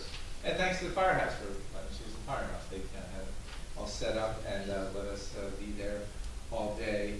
Speaking about the firehouse, moving into environmental stuff, but the firehouse installed water bottle filling stations, kind of like we have up at the ocean front, because they told us, they said, you know, the firefighters, they train there a lot. There's weight equipment they can do, like, you know, physical fitness kind of training, and they have their regular training, and they just drink. So the president told me, especially the young guys, like they drink a ton of water, and he said, we're just going to do water bottle filling stations and stop all this water bottle, and that was great. The Environmental Commission kind of helped them with the cost of that and to find use of the Environmental Commission's money. So that's done, and Todd McDinn, I guess he's the president, still the president, right? Yeah. He said it's home run, it's great, they look great, and they're functioning great, and reducing waste. More stuff about the Environmental Commission. They were looking at some changes to the ordinance that governs them, and we finally got the feedback on what they can and cannot change, so we're going to look for that at a council agenda in the near future. Councilwoman Greenblatt mentioned this, but yes, before Halloween, the rec department had the pumpkin chucking event. There was a big slingshot involved. It was I had visions of these things like going like hundreds of yards and across the big. It wasn't like that, but it was mostly little kids playing, and like, you know, if they get halfway across this room, there was a little target to shoot at. Anyway, but the pumpkins didn't fare so well, but they did all get composted. Again, the Environmental Commission used some of their funds to make sure that that happened, which I think is totally appropriate. I do have a question. It's a legit question about the whole Sylvan Lake thing. Some members of the Environmental Commission pointed out that there was a Rutgers field monitoring station kind of in that area. At the very least, it was like an anemometer, it was measuring wind speed. It might have been measuring some other environmental things, and it was right in that whole area that got excavated. Any idea what happened to that, or if it's coming back, or Well, I do know Monmouth University comes out with samples, and that's part of, you know, I've not heard of Rutgers being out I think there. this was different. Do you know that there was like some equipment out there? I think Rutgers took a weather station. Rutgers took it back, you said? Yeah, like a mini weather station, yeah. You think Rutgers took it back? Do we know if it's going to come back after? I don't know. Okay, they were just curious, and I thought I'd ask you. Cindy Pooh seems to know a lot about Silver Lake around here. And the next meeting of the Environmental Commission is December 3rd, and that's the extent of our report. Mr. Mayor? Thank you, Councilman. I'll turn to Council President Jane DeNoble. Thank you, Mayor. So, the Shade Tree Commission had a meeting yesterday. They had 4 applications. One was 300 4th Avenue, they're removing 1 tree, they're planting 2 trees. 318 Lorraine, removing 1, planting 2 trees. 200 Lorraine, removing 1 dead tree. And 605 McCabe is removing 2 trees and replacing with 2 trees. The old days, these wouldn't have replacements. Now they're getting replaced, so this is a wonderful thing. We're maintaining and expanding our tree canopy, very important. They had the grant of $40,000. They'll be doing the tree planting in the spring. No date is set just yet. Now, let's see. Board of Ed had a meeting October 23rd. Actually, Sean and I had a meeting that night with the Southern Monmouth elected women, so I couldn't make it, but we did learn a lot, and we traded notes with other towns like Spring Lake, Belmar, Avon, so that was great. But at the Board of Ed, they had a presentation of the Certificate of Recognition of New Jersey Safe Routes to School. Also, they had a presentation of the 2025-2026 NJSLA scores, and they also did the HIV self-assessment presentation, which is harassment, intimidation, and bullying. So they have a SOUL program where children learn how to respect others, and it's a wonderful program, and as you know, it's a great school, and the kids really respect each other there. It's lovely. Tourism, they did not have a meeting since they had a special meeting, but they want, Amy Baker would like me to remind everybody, the bonfire is the Friday after Thanksgiving, November 28th. The time has not been set yet, but usually it's around 6 p.m. And Sunday, November 30th is the tree lighting, 4 p.m. And December the 14th is a Sunday. We're going to have a Hanukkah celebration. We're going to be lighting the menorah. We're going to have a silent disco and delicious foods and many surprises. And that completes my report. Thank you. Thank you, Council President and Councilman Nowicki. Thank you, Mr. Mayor. Police report first. Most people have heard about this already, but interestingly, a 30-year-old Eatontown man was arrested and charged with 1 count of first-degree armed robbery after he robbed a Chase bank located at 500 Main Street. Thanks to the swift action of the Bradley Beach Police Department and Avon by the Sea Police Departments, which led to his arrest, the Monmouth County Prosecutor's Office and the FBI Red Bank Office were also involved in the investigation. So, you never know what's going to happen in Bradley. Also during this time, officers investigated 2 motor vehicle accidents and responded to several calls for service. On the first aid report, the operational period ending November 6th, the squad responded to 24 day calls, 14 night calls, for a total of 38 calls. 26 were for medical and 12 were fire calls. The squad provided medical overwatch of the Bradley Beach trunk and treat, as well as giving our treats out to ghosts and goblins. They did not need any assistance, first aid wise. The squad also participated in the fire department's Halloween parade. The squad conducted 1 drill for the safety and education of the membership. The squad requested no mutual aid for the operational period. The squad fulfilled 100% of their assignments for the operational period. Total calls for the month of October, 38 and 5 events. And they are always looking for volunteers for the first aid squad, free training for qualified individuals. Please check the website. And Sylvan Lake, I talked much about this, just on Bradley Boulevard work, that's the bulkhead replacement on Bradley Boulevard. Permits were submitted several weeks ago, and that project seems to be on schedule. And that's my report, Mr. Mayor. Thank you, Councilman. For my report, I wanted to start out by giving my congratulations to my colleague to my right and my 2 colleagues to the left, and my soon-to-be future colleague sitting right in front of me. I know you guys ran unopposed, but you know, number 1 is still wonderful that you've won, and maybe most importantly, I just want to acknowledge that you're all coming in as you three, especially Mitch, maybe a little less knowledgeable, but you guys are coming in eyes wide open, and you still chose to run again. And I appreciate that, because there really is a strength of commitment that you need to do the job you do. And having worked with you guys this year, and Mitch, looking forward to working with you next year, I can't imagine a better team, so congratulations. Number two, I've got a list of three, so I'll keep it as short as I can. As you're probably all aware, the governor declared a state of emergency due to food insecurity, now that the federal government is deadlocked over the budget, and therefore, SNAP food distributions have been kind of shut down. Because of this, it's not that funny, but it's a reality. Our head of OEM, who handles emergencies and declarations of states of emergency, called me and he said, Mayor, I'm used to hurricanes and terrible accidents and whatever, but I'm not sure how to mobilize. What do we do to address this state of emergency? And I told him, honestly, I'm not sure myself, but over this past week, I've been actively engaged in talking to the elementary school, where we've got a lot of students who are getting lunches and breakfast during the day, but they don't get it on weekends, for example. They don't get it in evenings, food, that is, from the school. Their families, their parents or infant children that don't attend school, they may have food shortage and maybe families in need.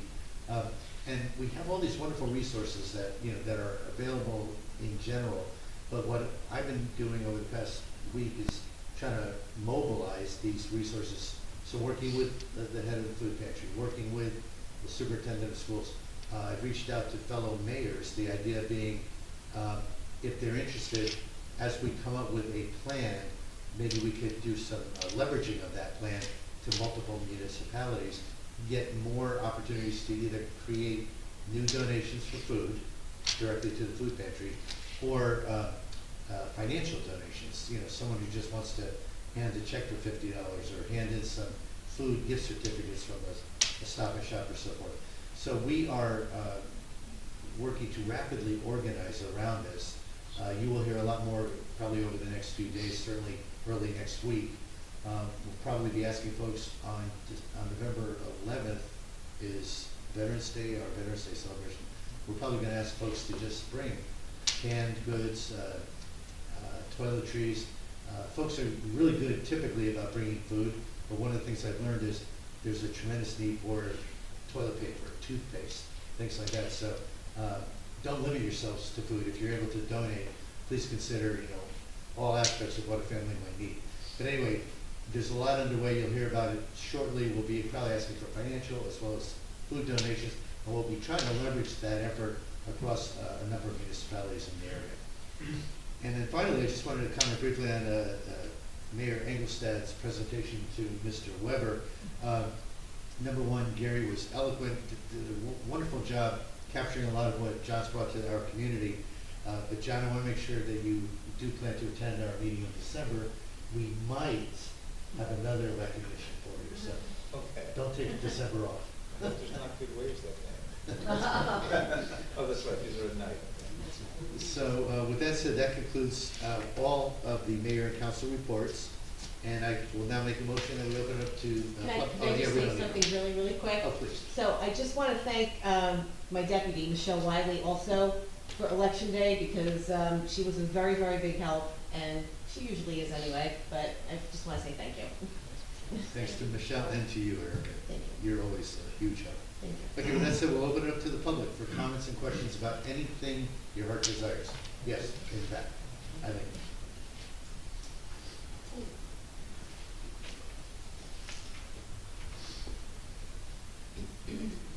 Erica, you do more than Michelle. I wouldn't say that too loud.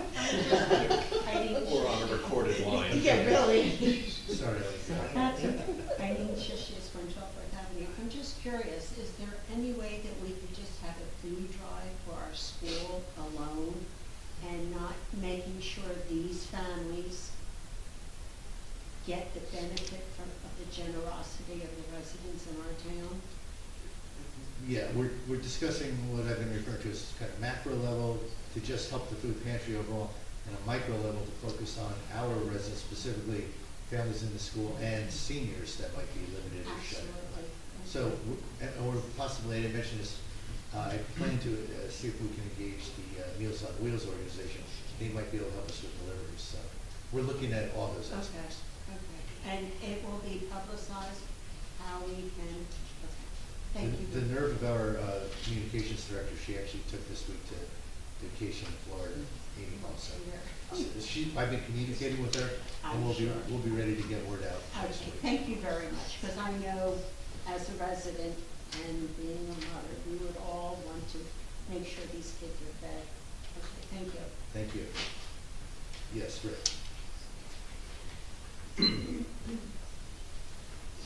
Rick Bartolome, 116 Newark. My only concern or thing I would like to bring up is with all these new ordinances going in, which I agree with, now how does one manage that? I don't know, we have the infrastructure in the office to handle all that.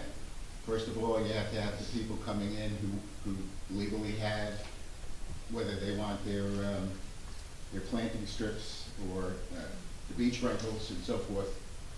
You have the people, they come in normally and you have the paperwork to go through that. Well, what about the enforcement for the people, let's say, who have the parking, who don't come in and register? Do we have backup on that? Do we have people who are following that? So that's my only concern, is we have enough in-house to handle all that, along with the Airbnb program we have, which you see how many people weren't registering on the Airbnbs, and you have to go through all that. So I just want to bring that up, that I hope we have enough back office help in order to facilitate in all these ordinances. That's all I have. Thank you. And the quick answer is yes. Our code enforcement officer, who's key to a lot of what you just referenced, Mr. Bartolome, is full-time as of a couple months ago.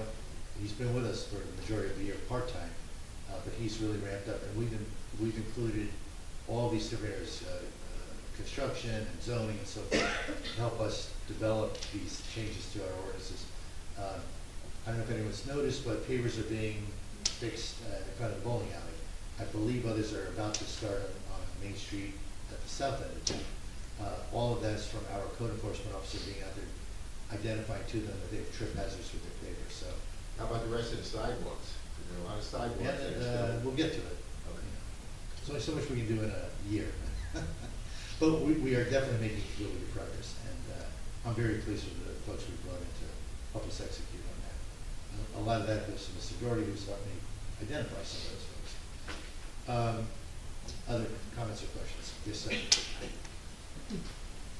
Robert Costa, 619 Fifth. I wanted to talk about the 48-hour parking ordinance. Because in the last couple of years, we've gotten, actually in the last couple of months, 2 visits from the police saying we had to move our car when we hadn't even been parked for 24 hours in the same place. It was simply because someone called and complained. One of them said, I didn't want you parking in front of our house. And that was during the construction, when we couldn't park in front of our house. And it's just really an antiquated and really not usable. I'm in violation right now because I work at home and I extensively travel, so I'm always constantly leaving my car. And I don't have a driveway. I can't park anywhere but on the street. So it seems like it's either in its execution in terms of enforcement, maybe instead of just assuming the party is guilty and asking them to move the car, which the officer both times said, you have to move the car, or say you're going to move the car. Or they come and mark the car and wait 48 hours and then do it. Or, maybe more effectively, put a sticker that for residents, full-time residents, would be able to place on the car that allows them to park on the street, period. It's just 48 hours, it's really completely ridiculous. I would say, from my experience living here for almost 20 years, as well as being on the council for 5, I have not been aware of strict enforcement of 48 hours for the reasons you're saying. Right. We are, I would say the police are much stricter in their enforcement of 2 hours on Main Street. But I want to turn it over to the captain over here, Captain Browning, just to, Terry, to get your opinion, because I'm especially surprised to hear you say somebody would tell you to move if you hadn't even been there 48 hours. They just call and say that they're violating it. The police department doesn't proactively like look for every car that's out there and try to figure out if you're there 48 hours. We respond when somebody complains, and we have to. If somebody complains and says whatever their motives are, if they call and say, hey, there's a car that's been parked in front of my house, or it's been parked in this spot for, lots of times they say weeks or 10 days or a month, we'll come and we'll just simply, find out who the owner is, knock on your door and say, hey, listen, we got a complaint that it's been here, we just have to make sure it moves. And by moves, it just has to move, a foot or two in whatever direction. If you're not there, we leave a warning notice on it that just says. The only time we proactively look for that is during patrols. If we see a car that has piles of leaves around, grass growing, or just clearly has not moved, flat tire, stuff like that, then we'll proactively. That's a very, very small amount of time. Usually it's just a complaint, and unfortunately it is usually a neighbor that just doesn't like the car being in their spot or too close to whatever, and we can't really control that. We have to call, we have to respond to the call. Captain, the one thing I'm hearing, I'm curious, if this gentleman's saying he's been there 24 hours and a neighbor says he's been there 48, do the police confirm that? I mean, how do See, you it's handle a it? presumption of guilt that really gets to me, that we have to move the car because somebody lied, instead of you guys saying, we'll Yeah, mark the car and wait for I'm you. his wife, so I just want to tell you what happened. My neighbor didn't know we got a new car. So she said, I didn't know you got a new car. So I called because I was parked too close to some shrubs she had thrown out. The policeman came to my door on a Sunday morning at 8 o'clock. I was sleeping. I was a nervous wreck to have a cop come to my door. And he said, you have to, and I get it, you have to move your car, you have to move your car. I said, I was at the hospital yesterday. My sister had been in the hospital. He said, she called, you have to move your car. So something's wrong. Yeah, I get it. Yeah, there is an ordinance. It's if we receive a complaint, we're required by the ordinance to just make sure that car is sitting there. I mean, maybe the presentation of you have to move your car like right this minute, maybe that was a misinterpretation. No, but I don't You have to blame move it him. at He some did point. say, you have to move your car, but Yeah. I don't want someone coming to my door at 8 o'clock in the morning when, in fact, I did nothing wrong. And to scare me, there's something wrong with the ordinance, is what I'm saying. I don't blame the police. And we do have reoccurring times where there is just the car that seems to be there all the time, or if there is like a neighbor thing. And once we're there enough times, we kind of realize, like, our officers will be able to say, yes, that's, headquarters, that's the car that's always in front of the house. I was there last week, or I was there yesterday, it moves. We don't have to bother you. But if they call it, whenever they call. I mean, if they call it like 4 in the morning, we're not going to knock on your door till later on. We'll leave it for the day shift to do. But, I mean, if they call it, 7, 8, 9 o'clock in the morning, I guess maybe in my mind, the execution should be that you note the car was there, come back 48 hours, and that's the assumption of guilt, because you proved it then. Well, that ties Whereas into. you're assuming the caller's always right and we're always wrong. Well, it's not that we're assuming that one's right or wrong, it's we're just doing our due diligence and making sure that notification's made. So if we just drop a note on there and then you don't see it, or you move the car but don't take the note off, we don't want to do that. We want to make sure that we're not towing or ticketing residents' cars without making sure we find them. Well, can we look at the ordinance Well, then? if I can, Mr. Go Mayor, ahead. I Go ahead. happen to agree that it's problematic that it's complaint driven. So I completely agree with that. So let's just face fact. The neighbors sort of speaking to their neighbor, but through the police. Yeah. So when the police come out, if the people that have been accused say, no, I just parked there this morning, or like whatever, I think it's incumbent on the police to communicate that back to the original person that complained, and just say, but if it's there for 48 hours from now on, then the police will do something, and that's fair to the accusees and the accuser and all that. So, but as soon as COVID happened, I remember thinking and remember saying to our former chief of police, the 48 hours, something's got to give, because it doesn't make sense anymore. The entire landscape of work had changed and people work from home, and it's gonna become problematic. It's gonna And in be right here, general, right now. I mean, we do not have a driveway. So for us to go on vacation and have to worry that we have to move our car before, have someone move our car for us. If you Well, ever that- You should call the police and they'll. Yeah, if you ever do go on vacation, you can call, let us know, and we will note that that if anything gets prepared, we just have it go, it'll be no problem. And this is not the first time that this has come up, because I've had someone who has come to me, and we had this discussion.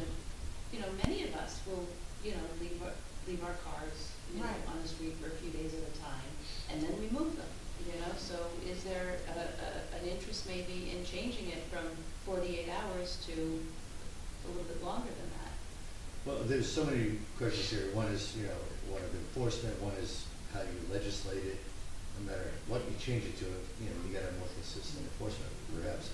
But if you wouldn't mind leaving one of your names with a contact number, what I'll try to do is get Captain Browning and Chief Arnold to sit down with us, and maybe like conference call, you can come to the office. But we'll just talk through how can we all agree on maybe a more consistent approach for enforcement. Sure. Yeah, that would be, we would appreciate I mean, it that. was only one time that this only occurred one time. We just got one because of the construction on Fifth. We couldn't were on park in front of our Hanover. house. So we left And our we car. confronted the guy So and he it's sort of in said, different well, don't places. park in front of my house. That was his Yeah. reply. He said, "Go And it park was less somewhere than else." 24 hours. But if somebody, if your car's like parked in front of your own house, it's rare that it'll be a reoccurring problem unless there is some sort of. But the point is, you We'll never figure know. that out. Someone could be annoyed, or someone could, I think the council agrees with you, so if you leave us the contact Yes, information, we'll I have invite you an to. email. I just, You just Yeah. emailed me, so I was emailed. Okay, perfect. No, Share we it with appreciate Captain it. Brown. thank you. Once is enough. Thank you. Yeah. No, thank you. That is a very, very valid concern. Any other comments or questions? Anyone left on Zoom? Wow. All right, I see no other hands out, and I've lost my agenda, but I believe. We have no executive session, so I will make a motion to close the meeting, adjourn. Need a new battery. There's no clock. I know, the Was battery it the died. time change, or? Yeah, no, I had a dead battery, so I figured no time is better than the wrong time. Do we have a second? Oh, second. Thank you. And All in favor? Aye, yes. Meeting is adjourned. Thank you.